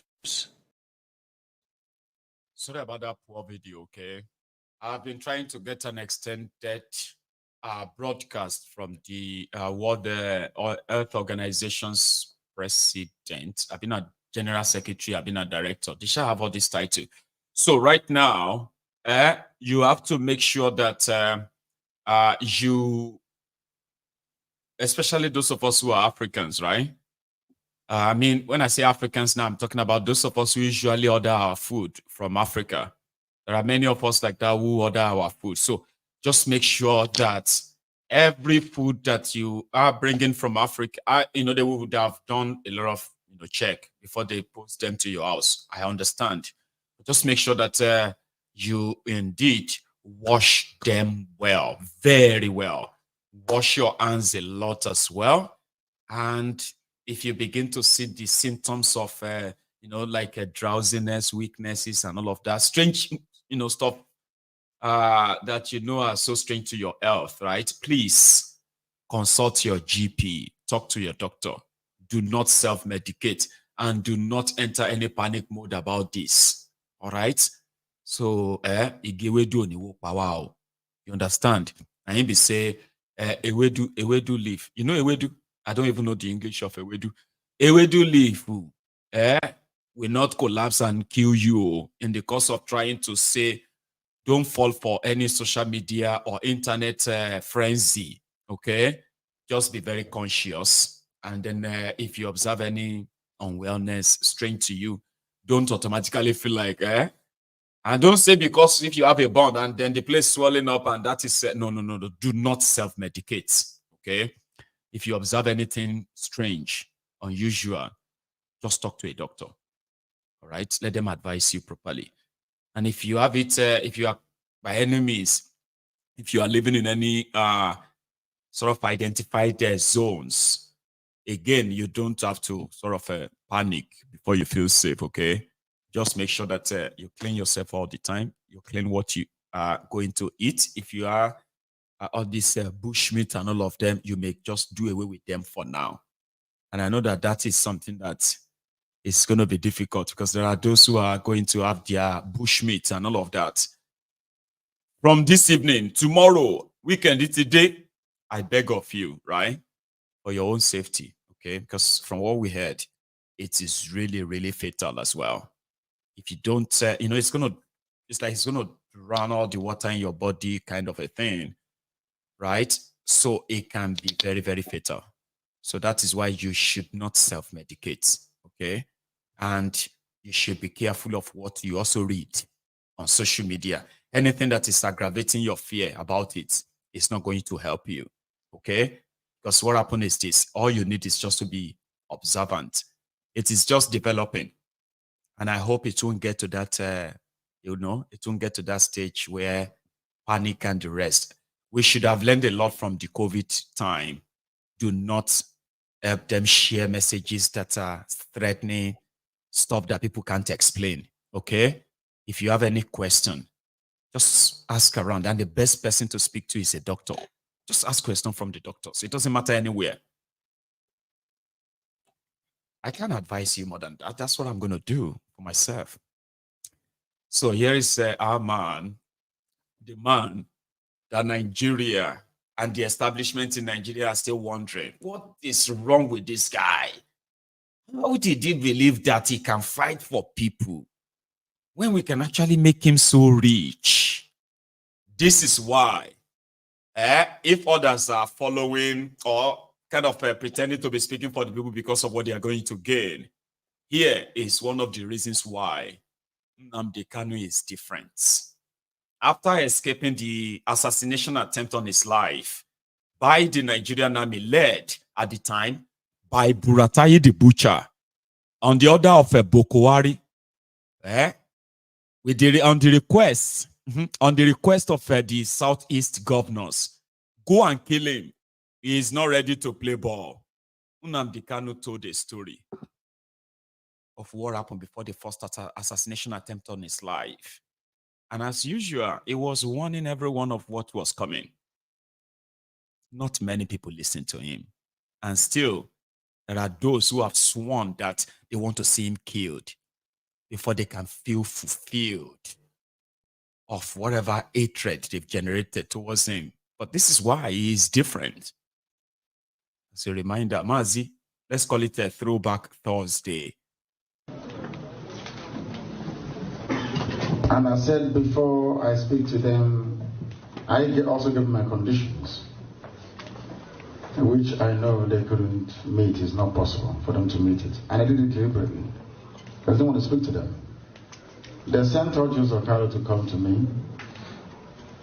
First to my parents. My father said no. My mother said no. That where I stand is where they stand, in life or in death. And they came to prison. I was even from DSS dungeon. The promises came. The vice president, anything you want. You have a very beautiful wife, you better go and enjoy her than being in prison. Wow. anything you want. And I said, no. That what I want is a referendum to determine if you good people want to be part of the zoo or part of Nigeria, or part of Biafra. Choose one, zoo or Biafra. They said no. And Isibajo tried to make contact.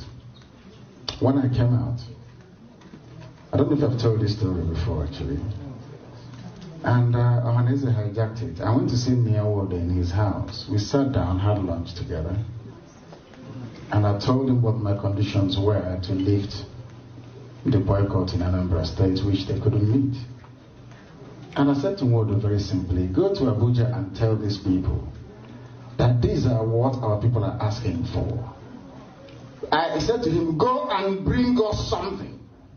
Not for me, for everybody. He went there and started negotiating for a ministerial position for one of the children. I'm telling you, what I'm telling you is fact. Ask him. Somebody asked him, but you people are being called to Aso Rock because of Nnamdi Kano. Why didn't you tell him that you're going to Aso Rock? He said it is for Igbo leaders.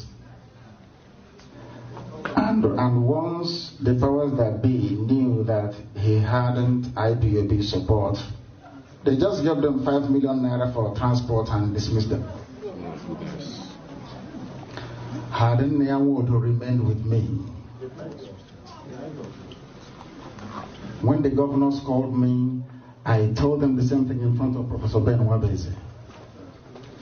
They said, oh, but Nwodo, Soludo, Ebremadi is upstairs. Do I want them to come? I said, no. Government House Enugu. The former DSS director came with his bags of money in euros, in white sacks to bribe. Ask anybody working in Government House in Enugu. I said, no, I don't want to see them. Not because I want to be the only cock crowing, no. Because of consistency. Can you last? When you're tempted, are you going to succumb? Can you sustain this very effort we're making? So they have come. And I gave them my conditions which they can never meet.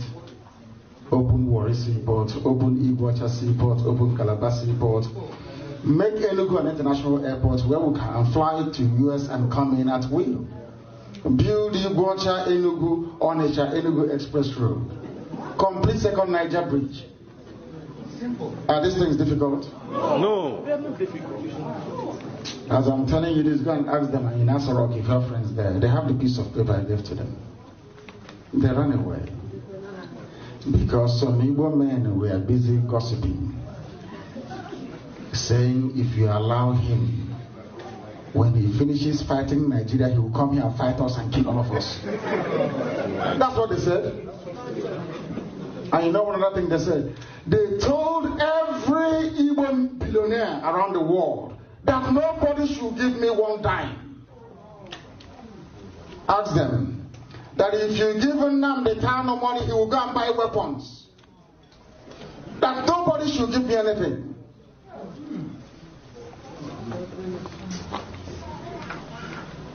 I'm going to hear Gabiga, you won't believe it. That we are here by the grace of Elohim, not by any of our strength, to be honest with you. Any day we are serious, the world will know. How do you want Canada to regard the Biafra referendum or even USA? The people that the ambassador knows are the governors, or maybe Hanese. Did you people not hear that British government went to Biafra land when I was in prison? Oh my goodness. The British High Commissioner was touring everywhere.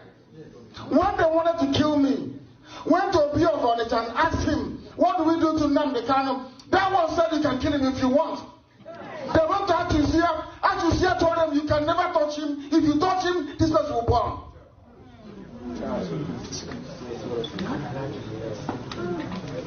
How many times has the US government been to Enugu? They go to Ohaneze.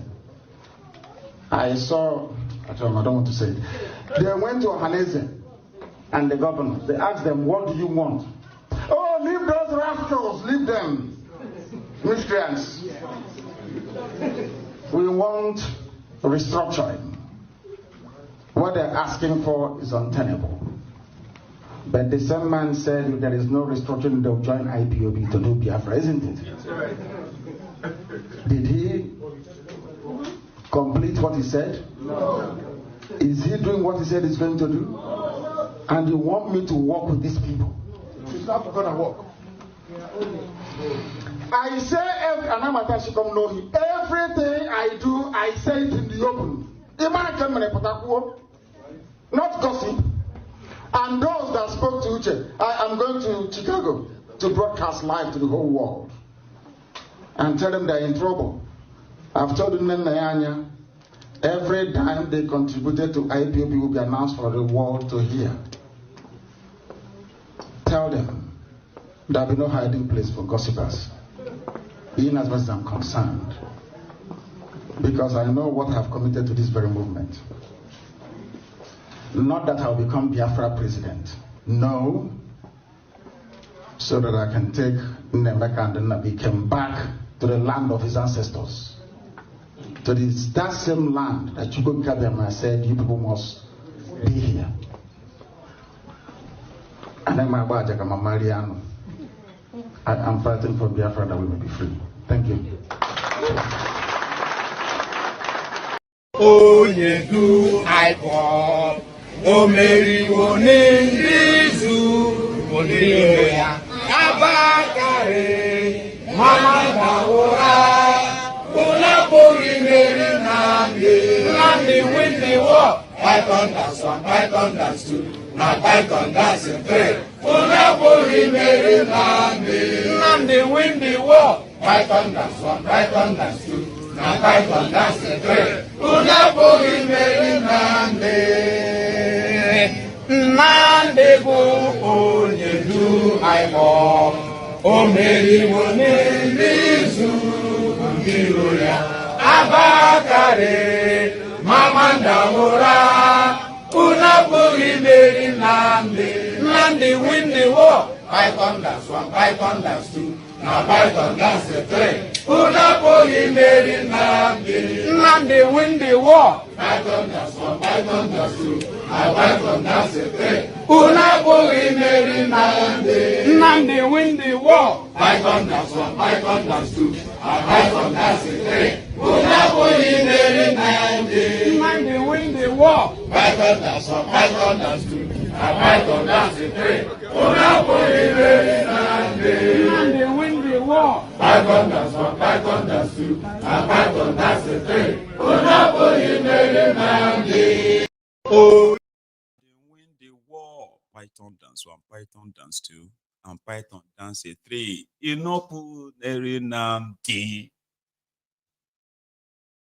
I don't know what they told you about him. I don't know what you have preferred to think of him, how much they make you to hate him. But when you listen to him, you understand that the word Biafra is not just a word that charlatans are screaming. When you listen to him, you understand the substance behind it. When you reason with him, you realize that it's not all about himself. It's never about himself. He could have made a lot of money for himself. He could. It was so easy to do. But he saw through those who have threaded that same path in the past. They became nothing. So if you see millions of people demanding for his release, even though thousands have been killed needlessly by the Igbo politicians with the help of Nigeria, he remains steadfast. And some of you will judge him. You can never walk on the ground that he walks. You can never stand on the ground that he walks. And most of it are also mostly jealousy. How come everybody is like worshiping him? This Nnamdi Kanu is like, did you not listen to him? Do you think it was just one blogger on social media screaming and screaming? No, he's not. So yes, that is why they won't let him go. Because his demands are mostly pro-people, 100% pro-people. And if he should go ahead and do that, they dread him more. And it is not Nigeria that dreads him. It is these coward Igbo politicians hiding behind Nigeria to illegally lock up an innocent man. I'll leave it at that. So we will take calls. So I'm going to take a break, stretch my body and all of that. And when I come back, I will take calls. So if you are interested in saying something, contributing something, the line will be opened in the next few minutes. Use it. Or if you really have to go, then like the broadcast before you do that. I'm going to be back in a minute or two. Don't go anywhere.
Thank you very much, everyone.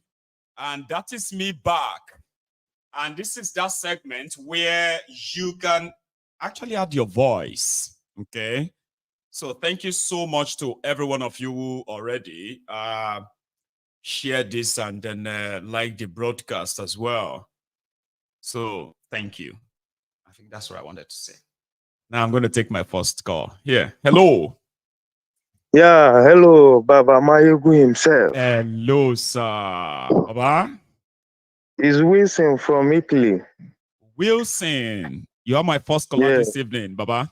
How are you today? Yes, I made it through. Yes, you did. I did okay. Nice. Mayogu, you get waiting you talk will make me the laugh since. I say, they tell these people, they know one here. They tell everybody they know one here. Because you can't tell me that those people are succeeding in stealing from Nigeria without these poor ones. Their hands are there. That's why none of them. English words say, because I hate big English. I hate big. Anybody where you see for TV where they speak big English, not TV. All of us know this one. Because now confusion, you go use one grammar, talk rubbish where you don't understand. That is what they are doing. Nothing. This country could have been a better place. But even the poor ones follow they do. Come out, make we do protests, they give you money. And they tell people who I still know, and I see they tell and say, these people where you see can never solve Nigerian problem because they don't even know what they are doing. Mayogu, Sham, Tinubu come for TV, tell the whole Nigerians that even the revenue they are generating, they are paying the debtors 97%, then it remains 3%. How are they going to solve this problem? Now, they don't borrow money where they share people for Nigeria. I told people there's no food in Nigeria. As Nigeria stands, about 32 countries now is supposed to feed Nigeria. There's no food, but there's a lot of money. Money is in the hands of all these criminals and anybody who can do anything. There's money. The money is paper, and paper it be. It can never produce food. Now, when your food is equal to your money, that is when your money get value. But your food is not, there's no food in Nigeria. These people continue deceiving them, doing all kinds of rubbish. Money where they go begin ask us, say you touch light that side. You say very soon they go to seize people. People go think saying like they collect for now. One day you go, yes, they don't arrest they don't arrest 200 Nigerians, so when they go Turkey, they don't they on their way to China. Now laugh, people we'd like they make a joke out of a serious issue. People go still they do things about people going to China. Yes, now everything now people's future that they destroy. So no, they don't destroy even the school curriculum. They don't destroy both history. They don't destroy everything. Now, what thing they want to do now? They want if you talk, they go shut up you. Because if they know fit kill you, they go use law shut up you. But it can never happen. I see they tell people make una wake up. All these people see they do tribalism because now waiting to Nigeria. Now these people they show this tribal sentiment among us. Where we say you go see is you go say, "I your thief better, my thief is good. My thief is good. Your thief is good." Criminal. Now my own criminal, it be God fearing criminal. Yes, because Peter Obi said this thing. How can you have a chairman, a local government chairman, before you don't get motor, before you don't get anything, you follow on a day for small time, because he become a chairman, he begin build house, he begin even give him wife, give girlfriend himself. Then he go call for church, when I go full out. Can't you people hold him and call police and ask them, where did you get this money? And people will be clapping hands. You'll be doing Thanksgiving upon Thanksgiving. Then you tell me, say their hands are not there. Person, if you reach us up, made the tap from his blessing. God will do you, will do my own. You really think that? I mean, if everybody can't become like him, they still, it don't even reach you before you die. You not go even reach you. Okay, look at one man. They said he stole 109 billion. That's a former finance minister. This man, what are you stealing this money for? So you mean that your children can never work? They will never be. People will never benefit from them. You steal money where your grandchildren, the great grandchildren go eat. Then what did they do to him? They say, "May go out." Wilson, you know the saddest thing. You know the saddest thing, right? These greedy animals, eh? Most of the money they steal, most of this money are lost to unknown people because some of them, when they die, most of the money are not found. They don't even know where they keep all the money. Now, the ones where their family can see or government can see, they will claim. Most of the money is lost to people they kept the money with. Yes, man. See, today, Nigeria don't know what happened for Ikoyi. They 43 million. Where they carry for Ikoyi building. See, today they thinking, say, I'm asking, I want to ask any police officer, any military, any navy, where they hear this voice, I want to ask you, what are you doing? What patriotic are you to Nigeria? I want to ask even the doctors, what patriotic you leave these people? They will be dealing with us the way they are doing. They don't have any pity for any single person. No. Then you say you are serving them. Now, I don't want to curse Nigerian people because if I do, you don't talk already, okay? What is all this? Thank you very much, my God bless you for keeping on enlightening Nigeria. Just continue doing what you are doing. I know say attack will come, but you will go jump and pass. Continue. My last, if I have to beat my last after this program, right? I will die a happy man. You know why? That means that I'm going to die as somebody who never lived under the fear of criminals who are supposed to be in prison. I won't live under their fear. So I'll die. But until then, this is microphone. Okay, now thank you very much. Right? All right. Cheers, man. That's a very good one from Wilson there. I keep telling people, don't worry. All of us should worry about ourselves. The reason why I'm doing what I'm doing and I won't stop is because I am worried for the future of my children. In that contraption, they have no future. They don't have any. And there's no amount of whatever it is that I put on them or spend on them. Nigeria will never make them live up to their potential, ever. And this is somebody like me that believes that Somehow, my children will never still end up as the normal average, systemically destroyed young Nigerians, because my own children will still probably have a little leverage. They are not far off, but they will still have leverage. But with the way the whole contraption is, even when you think you are leaving something for your children, all of that can be taken away from them in a twinkle, and they will end up in that basket. That's why you should be worried. Did I get you? Hello? Okay, now I'm sure that I didn't, that I lost that caller. Okay, so I picked up the call. I picked up a call, and then it dropped. And I actually thought maybe so I'll just take this. Here. Hello. Hi, Uncle Michael, and good evening. I can't believe I got through. Okay, that's lucky you. Somebody's call dropped, and it's really like, I didn't see that coming, because they were really settled and all that, and boom, dropped, and then yours came on. I was like, okay, yeah, you have it. Thank you for a great show, as always. I'll make it very brief. I want to react to the last caller, and I've heard this statement being circulating. We need to demystify this lie that there is no food in Nigeria. There is a lot of food in Nigeria. However, the government intentionally ensure that the food is locked away. So they have lots of warehouses in the north.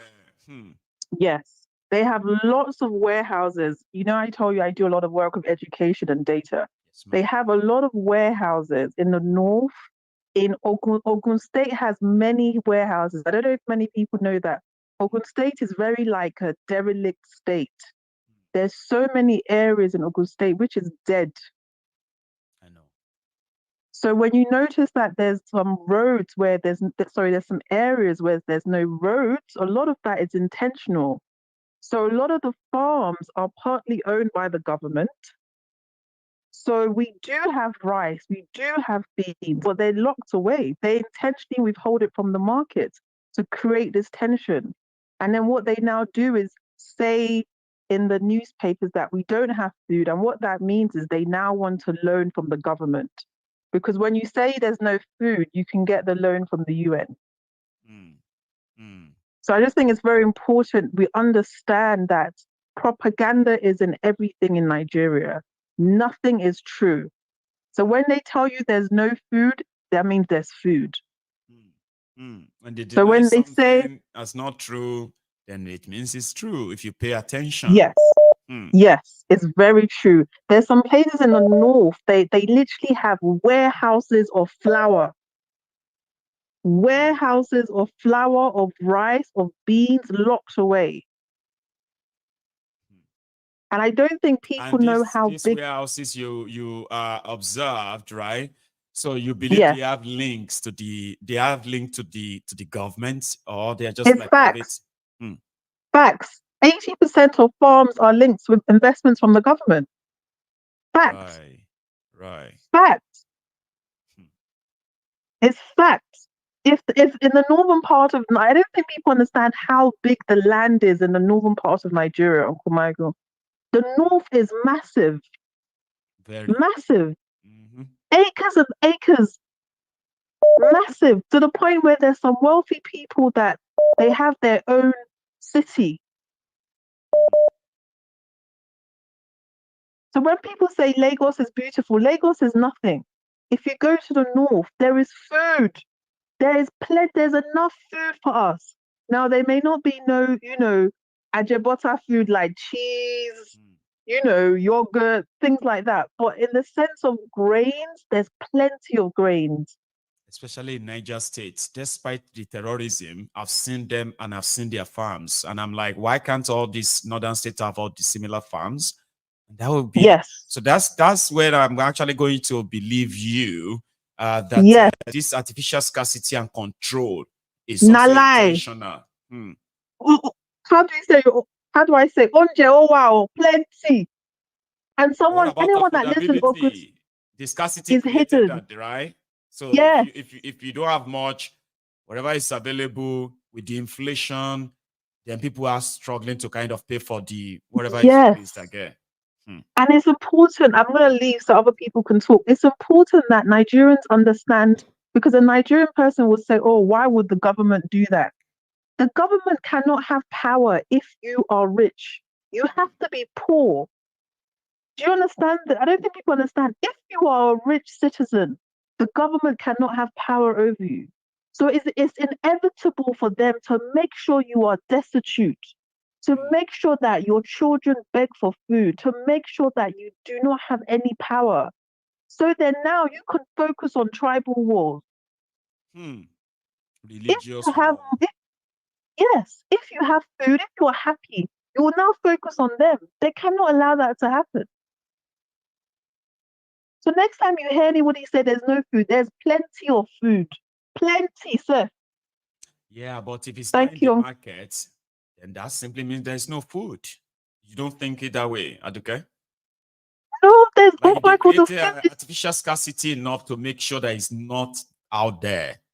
But people like yourself who are, who have a bit of a closer experience and all that with them, will continue to wonder, but why? Now that you told us that, well, it's intentional. It's not even wondering, because the government own the pipeline. There's a distribution pipeline. The government are invested in that. Right. There's some companies who even burn the food. They will tell them to burn the oranges, burn the onions. Destroy them rather than give them to the people. There's areas where they destroy food. Because how come in 48 hours, onions have gone from 50,000 naira to 150,000 naira? This is not imported onions, or I get it. Nigerians need to understand it's all intentional. So Thank you, Uncle. I'll let the next system, just as it is, affects everything.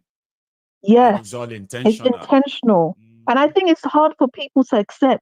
They're like, why? Why would they want to do that? Exactly. Like, because they need you to be a beggar. They need you to be beggars. They don't want you to be full. Why would you be full? So you can challenge them. That's when you have when you eat well, that's when you can go and shout soli, soli, soli. But if you're so starving and hungry, you won't last a day. Thank you. When you eat well, you now say, Uncle Emeka, how are you? How are the children? But when you're hungry, you say, Ipo, you must go. Aduke? Thank you, Uncle. God bless. And you too. Let me take this. So we have another caller. Hello.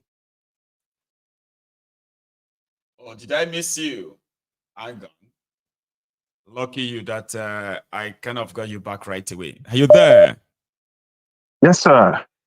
Oh, Prince Adewale, the African Wahala. How are you doing today, sir? I'm good. I'm doing very well, brother. Class. Please. Yes, sir. Yeah, I just wanted to talk about one guy that I saw. He's an imam in Songo Ota area of Ogun State, very close to Lagos. So during the End Bad Governance protest, this guy came out and he's like their top imam in Songo Ota. Came out and he told the people that, oh no, I'm just going to translate to English word for word. He said, no, our children must not join this protest because we don't want them to destroy Songo Ota. And if we allow them to have this protest, they will destroy Songo Ota. Now, for anybody that is aware or familiar with Songo Ota, you know the place is already destroyed. I mean, the place is completely desolate. The place looks like hell. Songo Ota is a horrible place, just like 99% of Nigeria anyways. Well, maybe I exaggerated a little bit, but out of the populated regions of Nigeria, minus the bushes and the forests, the places that people are living, 99% of them look like Songo Ota. That's what I'm trying to say. So the point is, people, although we in the Temple of Truth, a lot of us are already awoken, we have this rebellious mindset, But at the end of the day, there are still many of us that are still, you know, if the opportunity comes, we will revert to that Nigerian personality. So the bottom line is, stop listening to all these so-called religious leaders, all these traditional leaders, because that was a clear lie. Now, the religious so-called leader, his life is good because he has a direct relationship with the powerful politicians. He also makes money from donations of people that follow his religion.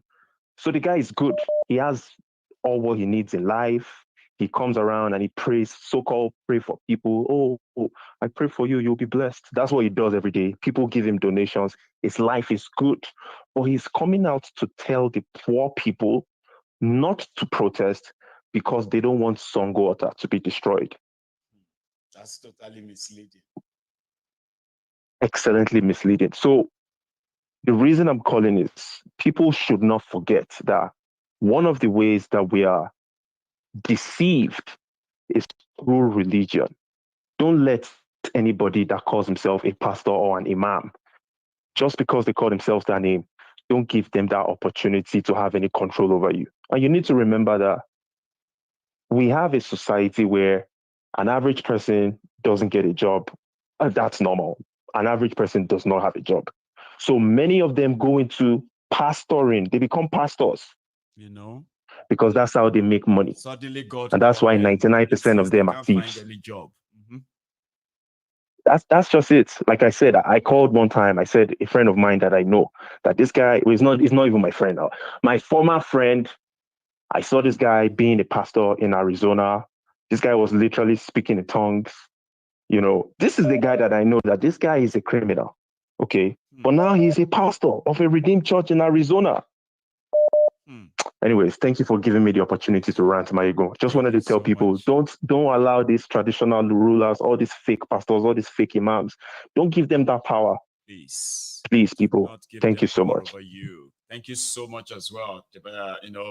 Prince Adewale, the African Wahala. Baba, you stay safe, okay? Thanks a lot. So I have another caller here. Hello. You might Hello. Mute. Yes, sir. You might need to mute the broadcast now that you are connected. Jeff. Hello, can you hear me? Yes, I can hear you loud and clear. Oh, well, it's nice to be on the show. In fact, I'm very, very happy to. You know, I was on video the other time, so I decided to call you. Parliament, I remember. yes, I'm the same person. It's nice to hear you. So yeah. So first of all, I would like to say first of all that initially, the what they call it, how will I put it this way now? There was a lady that spoke about scarcity. You see, what she said is not out of place. Yes, I forgot her name, but what she said is not out of place because at the end of the day, we need to understand this thing. When the world is saying, oh, there is a recession, there's economic this, there's economic that, it's all a game. All these things is what they call a game. So when the global standard tells you that, oh, there's world hunger, there is a recession, there is poverty, you just find out that our government, because they just want to be in the good books of the good books of what they call it of the establishment.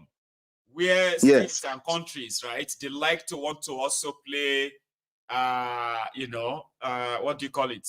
Like play according to the text or dictate of this Western power, so that all the exactly right? They can have examples and say, look at Nigeria and look at Ghana, look at Botswana. They are already accepting our idea. I get you, Baba. Go on. Exactly. So when they now do all of this, our government will now go and be in sync, be in line, and say, "Oh yes, true, we're in this. So the economy is bad, is that." And there's no proper indices. I mean, in the developed countries, you will see indices, and of course, there's legal sanctions. If they do whatever, they can be sued, and everybody will fall in line. But of course, in Nigeria, anything goes. Once they just say, "Oh, the economy is bad," nobody asks questions, and before you know, there's inflation. There's inflation. You see, price of commodities, petroleum products is increased. Computer products that we import into Nigeria, they'll just increase it. Cars, equipment, they just increase everything, and then nobody asks questions. Now, of course, you're not going to blame the people who are in Nigeria too, who are increasing price of food and commodities, because the market woman on the streets will definitely want to go to ShopRite and buy something. And when they see the way they increase price of things, it will something on the street also have children to feed. Exactly. So to pay and other things. Exactly. So so it will now trickle down. They will now have to increase the price of their commodities. So it's a vicious circle.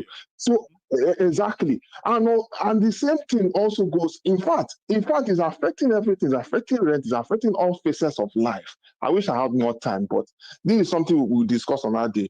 So based on all those things, people. That's why the country is full of confusion. And so, it's not going to be addressed overnight. But I mean, we can definitely start from somewhere. But of course, with what has happened as the so-called protests, and I mean, the government is now beginning to see that, look, people are watching your every move, and you cannot continue. It's no longer business as usual. People need to do what is right by the citizens. The problem now is that, Jeff, right? The problem is, do you think, apart from them watching, are they by any means genuinely afraid? That's the question, though. They will only threaten the people, but to what extent are they going to do that? And then let me just leave that by the way. I want to talk about what the caller said before they called to me. It had to do with our men and women and who say they are ministers or whatever. Unfortunately, God, now, first of all, everybody's entitled to their belief. Right. But I will say one thing. With all that we stand for, there is no sincerity of purpose. Majority of them are only doing it for their pocket. Unfortunately, even within the household of God, there's another household, there's only a man of God who is actually challenging the status quo that he was part of. And now he has been seen as an enemy. He's not entirely, everybody has their own fault. But what I'm trying to say in a nutshell is that because of the way that he's challenging them, people are seen as an enemy because at the end of the day, most people are just doing it just because they need to survive. Come to think of it, if there's no monetary value in being a minister or whatever, will you want to do it in the first place? No. And besides that, it's not as if anything. We need institutions that will help our people. Exactly, and unfortunately, to regulate these things. Falling into the hands of this prey. Exactly. See, there is no what do you call it? There's no bigger church they may have in Nigeria that can be compared to mega churches in America. You see? Exactly. People paying tithes to churches, right? In America, you need to see cult groups who are religious groups in millions. People who are ready to die for what they believe in. But still, the government and the system regulates them, protects the right of everybody to some extent, Abi. But in Nigeria, Papa, we are all in the hands of all of these people. Nobody's exactly. So I won't be out of place to say that this guy, the last caller, was right. That most people who are there, they are just doing it because they want to have money and there's no sincerity or purpose. Also, that's why it's crazy. It's crazy and it's going crazy, and I don't know where I'm going to head up with it. Imagine an American pastor. Check your screen, Jeff. Imagine an American pastor appearing on your TV. You, a Christian or a Muslim. Let's say you are a Christian, right? You are there watching this evangelism and all that, and it pops up and he's carrying this can and says, "Miracle gas. You need gas. Exactly. You don't need to pay for gas. I will give you a So are you not going to, number one, two things, right? Number one, this guy is a scammer, or maybe he has mental health problem that he needs help. Is that not what would be your first reaction if that comes up on your screen? Exactly. Yeah? Exactly. But exactly. Nigeria, I mean, we put it. You go see people who will go fetch water, bath of water, they go put them in front of the screen. Say, Daddy, pray. Sir, Daddy is praying. You are even going too far. Even in the church, even in churches in abroad self, they don't pester, they don't force the citizens or the congregation to pay your tithe or pay your this thing. They don't do that. People needed to be protected from people like that. So it's shameful. But at the end of the day, what I can let me summarize before I leave. The bottom line of the whole thing is this: people need to reform their mindset and at least have logical reason. Let us have sense first. God has given us everything. We should begin to have sense, because unfortunately, what is killing us, of course, we have our own divisive tendencies, of which hopefully everything is exactly. But another thing we also need is to have sense. Until we have sense, we are not going to move forward. Because at the end of the day, nobody is coming to save us. Nobody will ever come to save us. You know what somebody told me? Somebody said, maybe if we tell everybody that brain is an app, maybe everybody will begin to use it. What do you think? Exactly. Like we begin to show to people that your brain is an apple, use it to your brain exactly. Is an apple. Maybe everybody will begin to use it. Because these days, sometimes when people keep their mouth shut, and you can have all of your imagination about them, and once they open the mouth, all the doubts will disappear and say, God damn it. Exactly. Are you human being like this, sir? So it's unfortunate. Yeah, I have to go. I will. Nice getting you online. Keep on doing what you need to do. I wish the best in your upcoming summit that you are doing. Thank you very because much. At the end of the and because the bottom line, what we are trying to do is to have a common consensus and put an end to all the trashy, divisive nonsense. Exactly. Destructive nonsense, tribalist nonsense, religious nonsense. They are destroying our people's lives. They are destroying our people's economy. They are destroying our children's education and future. And we are shouting tribalism, this, tribalism, that. Yes. It is time to stop put just an talking. end We need to start acting. stop it. My brother, I will make a leave you, Joe. Thank you so much. It's nice hearing from you. Nice. It is such a pleasure talking to you, Derek. Jeff, now I have another caller. But let's be honest, okay? Let us be honest. We had nearly 2,000 of us just less than 30 minutes ago before everybody started going to bed. I agree. But having just about 750 of us who have actually paid their offering, liking this video on YouTube, is not giving me that, satisfactory vibe, except if I'm only being watched by bots. Yeah. Hello. Maye Baba. Irumole. Maye Baba. How are you, sir? I'm good, though, and you? I'm very well, though. We are here. How was your day?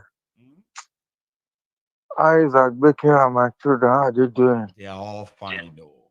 Then you need to see you one day. She started the nursery now, right? And it is so interesting. But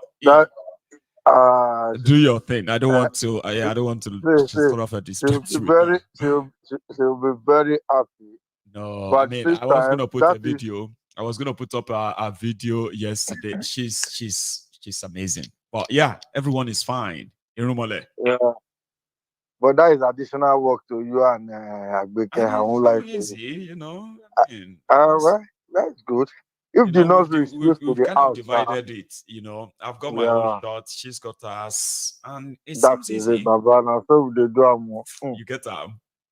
As long as she's doing her own and I'm doing my own, right? You will not go here fights. It's only when we begin to kind of and then fight good day. For now, there is no cause for concern. God will strengthen us, Jare. Thank you for your good job, my brother. Thank you. Ajindara Maje. Show. Bili lolo gonji akimbokun eye lórí ìtẹ́. Bẹ́ẹ̀. Àwọn bá dérò ojúmọ́ tó bá ti mọ́ bili lolo gonji. God will continue to strengthen you. Ashe. Give you that more wisdom. Ashe, Baba. Give you more wisdom, because I don't know how you do it. I always tell you every day. Thank you. Yes, yes, see, I've always said it on this platform that Nigerian politicians, they've used 80% of Nigerian mineral resources and we Nigerians to borrow money from China. One day I was telling Princess, is it last year January when I'm in Nigeria, I was telling Princess, I said, Princess, see, let me tell you, one day don't be surprised, China will just take over, because China. Initially, I was thinking I was thinking about the borrowing. See the one they've done again. You can imagine. Why is it that there will be no any good news from this so-called country? Irumole, let me show you something. Why don't they allow everybody to go on their way? Irumole, for peace to reign. Let me show you something. Remember that Goodluck Egbere Jolantan bought a Maybach Mercedes-Benz back then, right? Yeah. Now, he signed a deal that they will be replacing the car. Mercedes-Benz and the people who sold the car said they will be replacing the car with new version every year if you want. As franchise, as at that time. So, so Nigeria will only just be like, they will take one back, right? They will take this one back and bring, like we do in the UK now, we say if you want new latest car, right? So that deal means Nigeria will just be adding little money and get any brand new, any Maybach, right? Mercedes. So when Bokwari came in, right? Bokwari changed his car in that 8 years, just once. He drove the one left by Jonathan for 3 years, okay? Then by 2019, he got delivery of another one, which was delivered after the election, right? And then when he was going, he never changed that car. That's the car in this picture. If you are looking at your screen right now, that's the car. It's very famous. Nigerian president car. Now you see the new one on the right side, the big one, the massive one, Escalade. 2024 Escalade. Bulletproof Escalade. They said the price in the market of this car, if it is not special one, okay, the one that is like coated, bulletproof and all of that. This car, that if you want to buy it normally, you will spend $155,000. That's the cost. Sure, you guys, it's not like it is like overboard, right? Now, America built one for him, and they haven't disclosed the price, but those who are in the know believe that that car, is not less than, what do you call it? $700,000 okay? Being like they produce it for him specially, and then they steal whatever they want to steal. Do you know that we have been talking about plane, Irumale? We are talking about yacht. Yeah. Nobody ever spoke about him buying a new car. They never told anybody. But yesterday, he drove it for the first time. And everybody saw the video, but not many people noticed that Tinubus spent over $1 billion buying a new car. A new car. And nobody noticed. Now I'm saying 2024 Escalade is now the presidential car. For Tinubu in 1 year, why they are telling others to wait. As he was buying 160 million naira car for lawmakers, Alaye was buying himself $1 billion car. $1 billion car. I just thought we should know. Go on. Hey. Baba, may I blame those Chinese companies, no? You know what I said so? Anywhere. Oh, sorry, somebody said it's Gandollar car, not that. Well, it's called Escalade. That's the logo there, I believe. Well, go on, Sha. Anyway, Irumale. I blame those Chinese companies. You know why? Anywhere, both the old private jet, both the new one, both personal one, if I'm that company, MD, or the CEO, I will make sure I seize everything. Anywhere where Tinubu fly go, make them seize in private jet. Make it take bicycle, come back, go back to Nigeria. God. People say, so they don't shame person to get shame. You know God. that kind of thing. So you're embarrassed. You embarrassed? But the thing where you know feel here for anywhere for this world, even the God, even Nigeria slippers, you know feel hear this kind thing say happen to them. But my people, I'll leave you to it. I know. No, I don't expect you want confession because you know some of us know that you are not. You have something you are expecting from them that they will do. I know anybody will say me. I know anybody will say me. Man. I know. I'll tell you. That day when you post this thing, you know, see my comments. Anybody ask for any urgent 5K, 10K, my basic million. You get about 5,000 before December. Baba. I'm going to do the home office now. You get that? Hey, around coming zone. Baba, everybody was careful. Right? Thank you so much, Thank you. Let me take good night. You have a good one, sir. That's the Romale, ladies and gentlemen. I have another caller. I only have just 20 minutes to go. So it's good to remind you, okay? If you have a plan of joining us in at the Yoruba Union Summit, Mama Jacoba just said summit next week, Friday. It starts. It is better you kind of secure your tickets now. So I have had people who have also reached out to me that they have not been able to confirm their membership on Yoruba Union website. Please always remember, after you finish with that, your setup and all of that, okay? The reason why we even encourage people to set their membership fee to £1 is that, listen, if you want to explore, if you want to understand what this is all about for the time being, so you don't really have to make commitment that much. Or the first thing first is, the moment you finish your signing up, you need to go into your email, the email you used. There's going to be 2 messages waiting for you there. The first one to confirm that we've received your signing up. The second one is for you to confirm that your email is right and blah, blah, blah. And then you'll be able to see other members. So everybody's sending me that message. And also, people have been able to send messages on the yorubaunion.org asking questions about the summit. Listen, if you are interested in being part of that, you will need to buy a ticket. It's as simple as that. And if you have to, please do it now.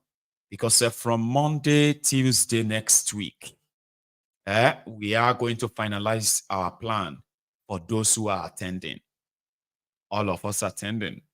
So we are, we have to plan for everybody. Here is the caller. Hello. Baba, my king. Prince. Don't tell me now. Say that again. Sorry. Prince Adebayo. Don't tell me. Anyway, so Prince Adebayo from Sweden. Baba, how are you, Baba? I'm good. Baba, as you were just talking, I was listening. I just remember something. Baba, I've been wanting to ask you. What happened to Alexa? Do you know that Alexa is here? But sometimes they don't listen to me. It's in front of me. Alexa. You see, Baba, sometimes they listen to me. You send a message again. I'll show you now. It's in front of me. But because sometimes our if I say the accent and the rest of that, we know they hear ourselves, and I hate it when it doesn't listen. But when it does, say, Alexa, and it does, but yeah. Alexa is it's always here. See, it's in front of me. That's it, yeah. Mama, Alexa. There's no time before now. Alexa and I the same. If you want random, but still now, Baba. We've invested over £20,000 on equipment. Baba, no joke. Now look around now. No, I see now. I see everything. Alexa can just keep entertaining. We have enough to make this whole time worthwhile. That's true, Baba. Yeah, Kasha Madupe. Thank you, Baba, for asking. Alexa is here. See, Alexa, people misses you. Baba, when you were talking about this borrowing, and then one day Chinese will be taking us instead of the money when there's no money to anything collateral. You know, yeah, I keep wondering, if that our country, if there are sane human beings, if human beings they have brain, are they supposed to be coming out for elections again? When party A or party B or party C? Baba. Normal people they ask that kind of question you they ask. As still there right now, everybody don't propoye. Tobari Iru Tinubu, Abi Iru Diora. If they want to do election, you see 15 parties. 13 of them former criminals. You get? And still, there will still be Galivanti. Let's go for this one. Let's go for this one. It's just like in a market square now. If somebody steals something and they beat him and they want to burn him tire, police now come and rescue that person. Tomorrow, you now see that person in another place. Will you even near that person? That person is condemned for life because you will never see that person as normal human being. But people steal our billions, borrowing money to eat, not to do projects, borrowing money to pay themselves. And they will still come out for the second term. And some people will still come out and say, he wants to do something. What does Baba, are we for this? When they encourage stealing and reward looters. Somebody can say, give them time. You get what they do. Let us just pray for them. Say, may they do the right thing. Baba, who is fooling who? Who is fooling who? As Nigeria be like that, even anybody that is even planning for another election is not normal. Election no power by. They should just dissolve everything, just dissolve, hold that place, stand still, no movement. They won't do another election in 2027. Baba, you sure say you go even make it that far? Rika ti Baba Ira funra. This I said everybody. People, I don't say now people will begin to talk about it because people will begin to say, Otoma Nisha, it's true. I never even noticed. So, Oma is true, but they're not telling anybody. People only people they complain about 5 billion naira yacht. They are complaining about 150 billion naira private jets, presidential jets. They're not saying don't go buy Cadillac Escalade. But you know one thing, what they said. You know what they said. Wow. This is one of the things why. This is one of the reasons why I don't drink. You know, or I don't live life, vanity life. They say in those days when they used to take slaves, they will give the slave new names. Now, our own rich men, they are going to get those new names for themselves. Cadillac, yacht, this. That names, brand name, they are branding themselves. The slaves that they are to money and vanity is what is leading them. We can never get it right like this. God. It's supposed to jail right now, Baba. Come and wait. You don't understand, Dini. I mean, Boko Haram's policies actually killed Nigerian soldiers. Killed Nigerian policemen, killed Nigerians, render many people. And the soldiers nobody wake up to know what's happening. But they work now. In the same country, soldiers are go save, but they are still blind. Some of them are deep in the mess. Then they sacrifice soldier where they try. Soldier where money, salary, no fit take and go see him family. Now that will save you. They go now just to one bag of money. You know, go change your mind. Baba, this country not supposed they move again. We suppose hold on first. Say everybody, wait, pause. Otipoju, pause. Let us think ourselves out of this problem. Place on hold for now. On hold. They are selling us now. Hold that country first. They are doing too much. Don't do any other budget. Make we no carry cutlass. It's too much. Prince. What are they doing budget for? No more. These people don't know nothing. No. That just to do budget. I mean, Baba, you take so much money and you are not investing it in your country. What kind of life is You that? know, Look at these guys. Look at these guys in the UAE, right? They make their money from crude oil, right? Reinvested it and reinvented themselves.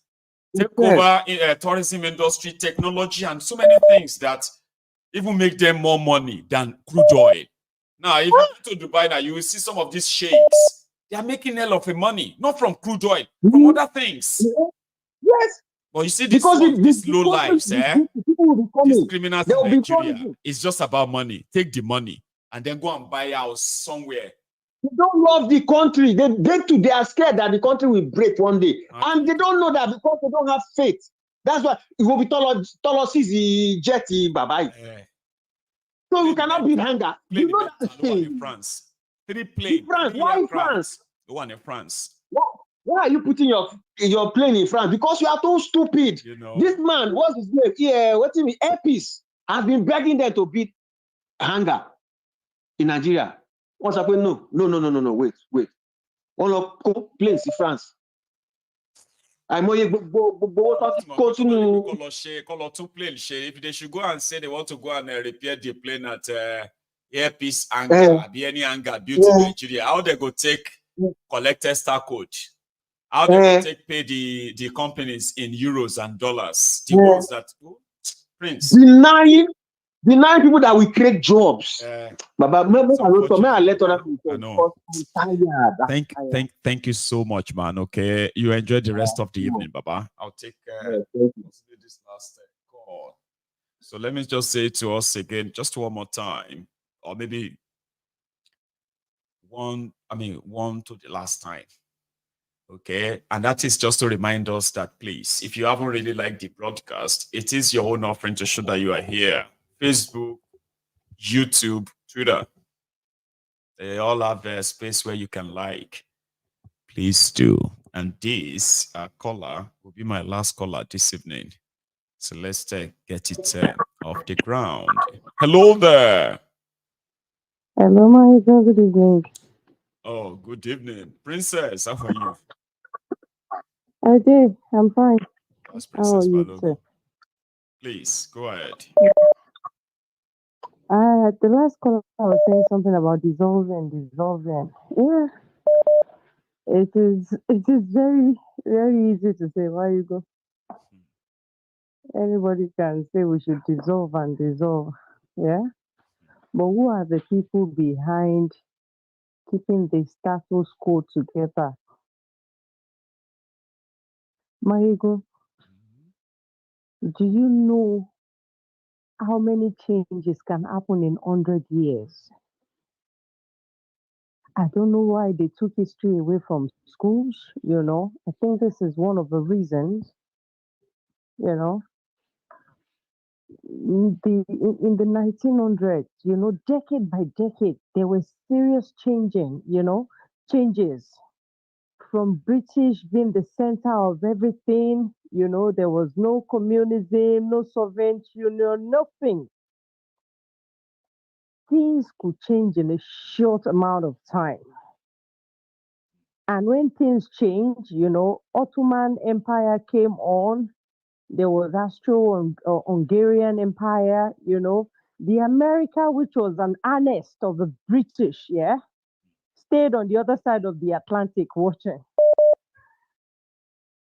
And it seemed as if things will just remain that way. But it changed. Under 40 years, everything changed. England was demolished in the World War. The Ottoman are gone. Soviet Union emerged. And Germany took over France. Things are still changing.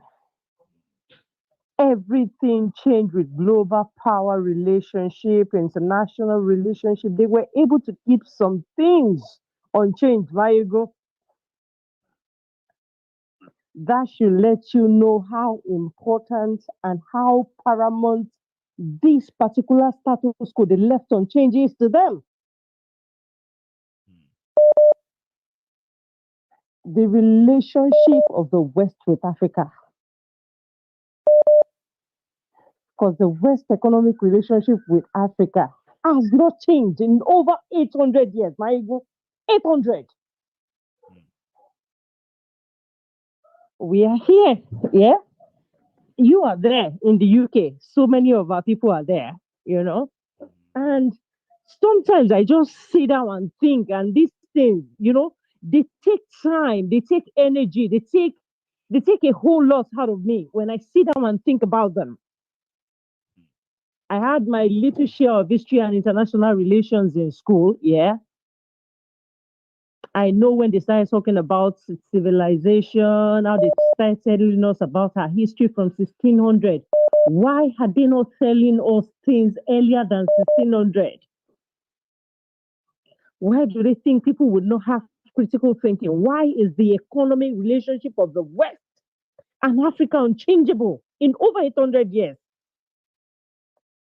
And it's pretty much that of extortion, exploration. Exploitation and all that. Exploitation, exploitation of human is what they started with. They started with they're not trading us as humans; they are trading all our resources. Yes, it was colonialism first. Then I don't know why people think they have independence. I have said it here severally. Freedom is not given. Violence takes it by force. You cannot give freedom. You think the person enslaving you wants you to leave? And Nigerian gained independence in 1960, October 1st. You see fools coming out to celebrate that. You think you're free? You're not. Nobody is free, Mayigu. Imagine the amount of changes that has happened. The relationship of the West and Africa has always been this ruthless, extractive relationship for the past 800 years. And it's still ruthlessly extractive now. So you have to recognize that keeping things this way must be important to the West. In fact, it should be the most important thing to them. It is like a thief. Yes, Baba. It is like a thief. Look at the amount of changes we have all over the world. No, just look at it. And these people make plans. They never feel like Africa should be brought to the table as equals. No. When we were here, when we were divided in 1880, whatever, 1884 to 1885 in Berlin, we were not even there. Borders were shared, to separate us, to divide us some more. That is why when I saw the Chidinma thing of South Africa and the Queen and everything, I was super. In fact, I was rolling on the floor because I knew it was going to take that turn. If you check the history, of that beauty pageant, you see that more of white at that position in South Africa.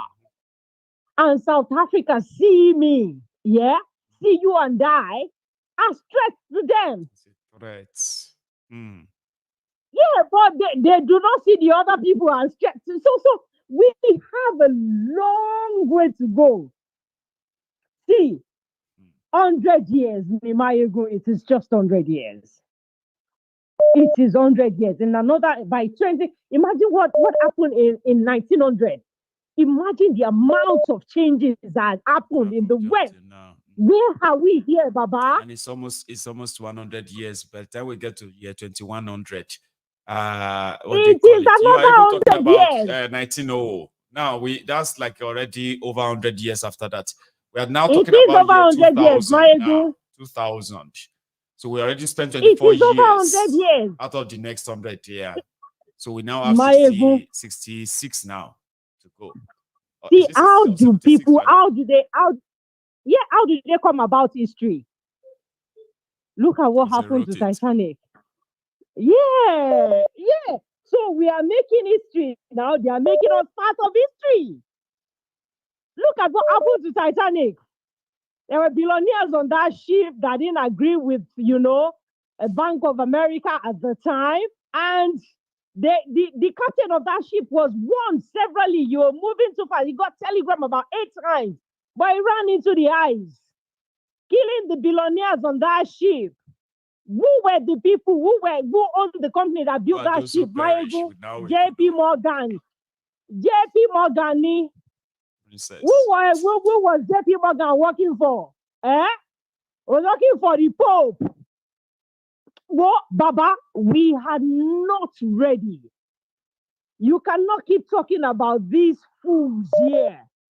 Yeah, they have the power, they have backing, there is a stronghold behind them.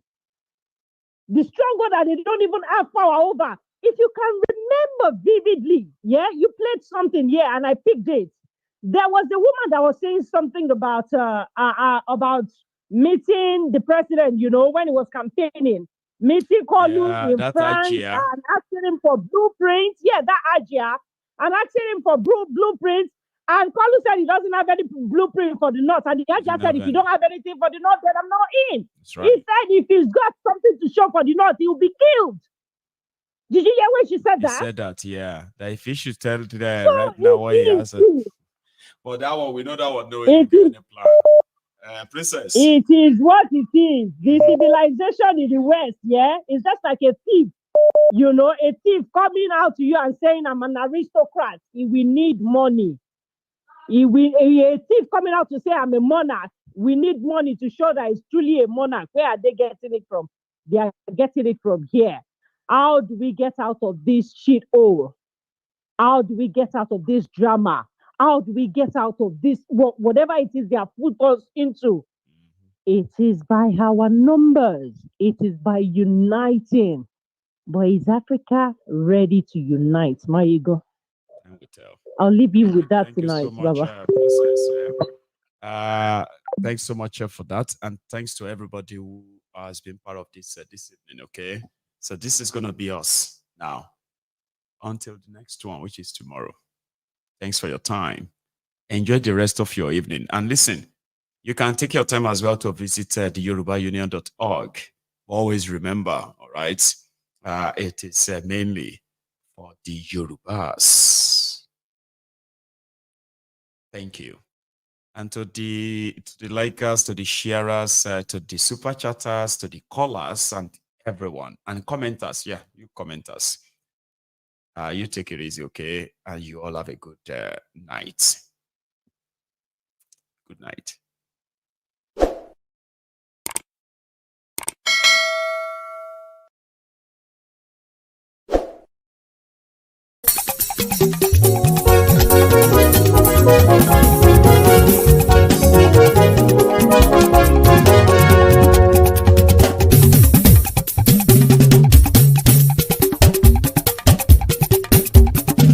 Mayegun làwa mọ̀ làmọ̀ tó dòdòdò. Mayegun dayari láyé bí nọ́mbà wá. Mayegun làwa mọ̀ làmọ̀ tó dòdòdò. Mayegun dayari láyé bí nọ́mbà wá. Mayegun ti dé o ọ̀rẹ́ ara yìí. Mayegun dayari láyé bí nọ́mbà wá. Lórí Facebook, lórí YouTube. Mayegun dayari láyé bí nọ́mbà wá. Gbogbo bó ṣe ń lọ ni Mayegun já wa sí. Mayegun dayari láyé bí nọ́mbà wá. Àṣírí ọ̀jẹ̀lú kì í bò níbẹ̀ o. Mayegun dayari láyé bí nọ́mbà wá. Bó bá ṣe eré àní Mayegun máa wí. Mayegun dayari láyé bí nọ́mbà wá. Ó sì tún ṣe eré wàá gbọ́ níbẹ̀ o. Mayegun dayari láyé bí nọ́mbà wá. Mayegun dayari politico. Mayegun dayari láyé bí nọ́mbà wá. Godfatherism kò sí lọ́rọ̀ Mayegun. Mayegun dayari láyé bí nọ́mbà wá. Ẹ farabalẹ̀ sẹ́ o kẹgọ́rọ̀ lẹ́nu o. Mayegun dayari láyé bí nọ́mbà wá. Àní Mayegun làwa mọ̀ tó dòdòdò. Mayegun dayari láyé bí nọ́mbà wá.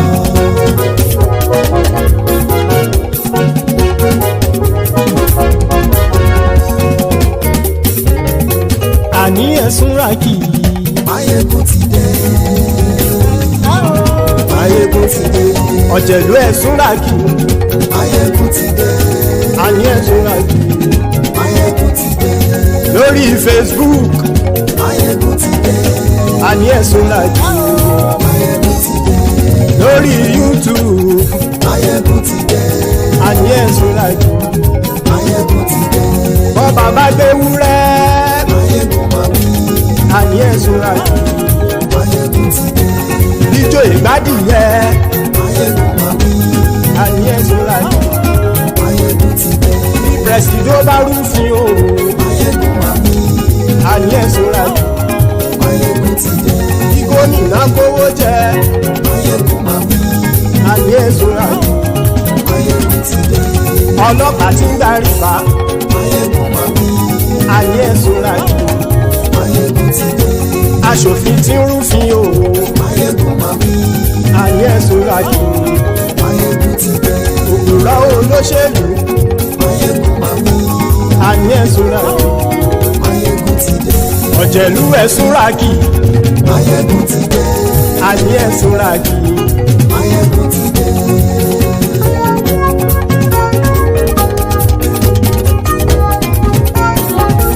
Máyégún ti dé gbogbo ọ̀jẹ̀lú ẹ̀sùn ràkì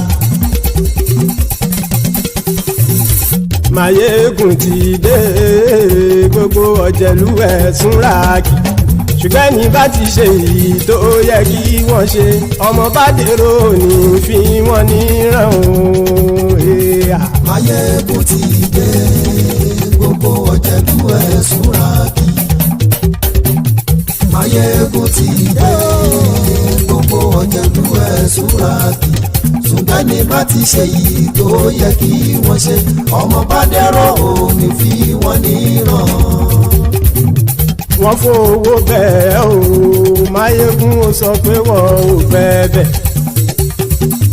wọ́n fowó bẹ́ẹ̀ Máyégún ó sọ pé wọ́n ò bẹ́ẹ̀ oníkanṣá ti ṣe èyí tó yẹ kí wọ́n ṣe fáwọn ará ìlú tó gbé wọn débẹ̀ o àyè.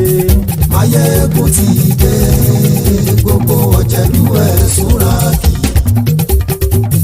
Máyégún ti dé gbogbo ọ̀jẹ̀lú ẹ̀sùn ràkì.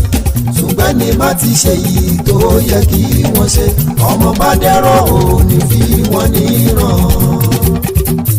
kì máa yí ṣeré ọ̀rọ̀ yìí kì í ṣẹ̀fẹ̀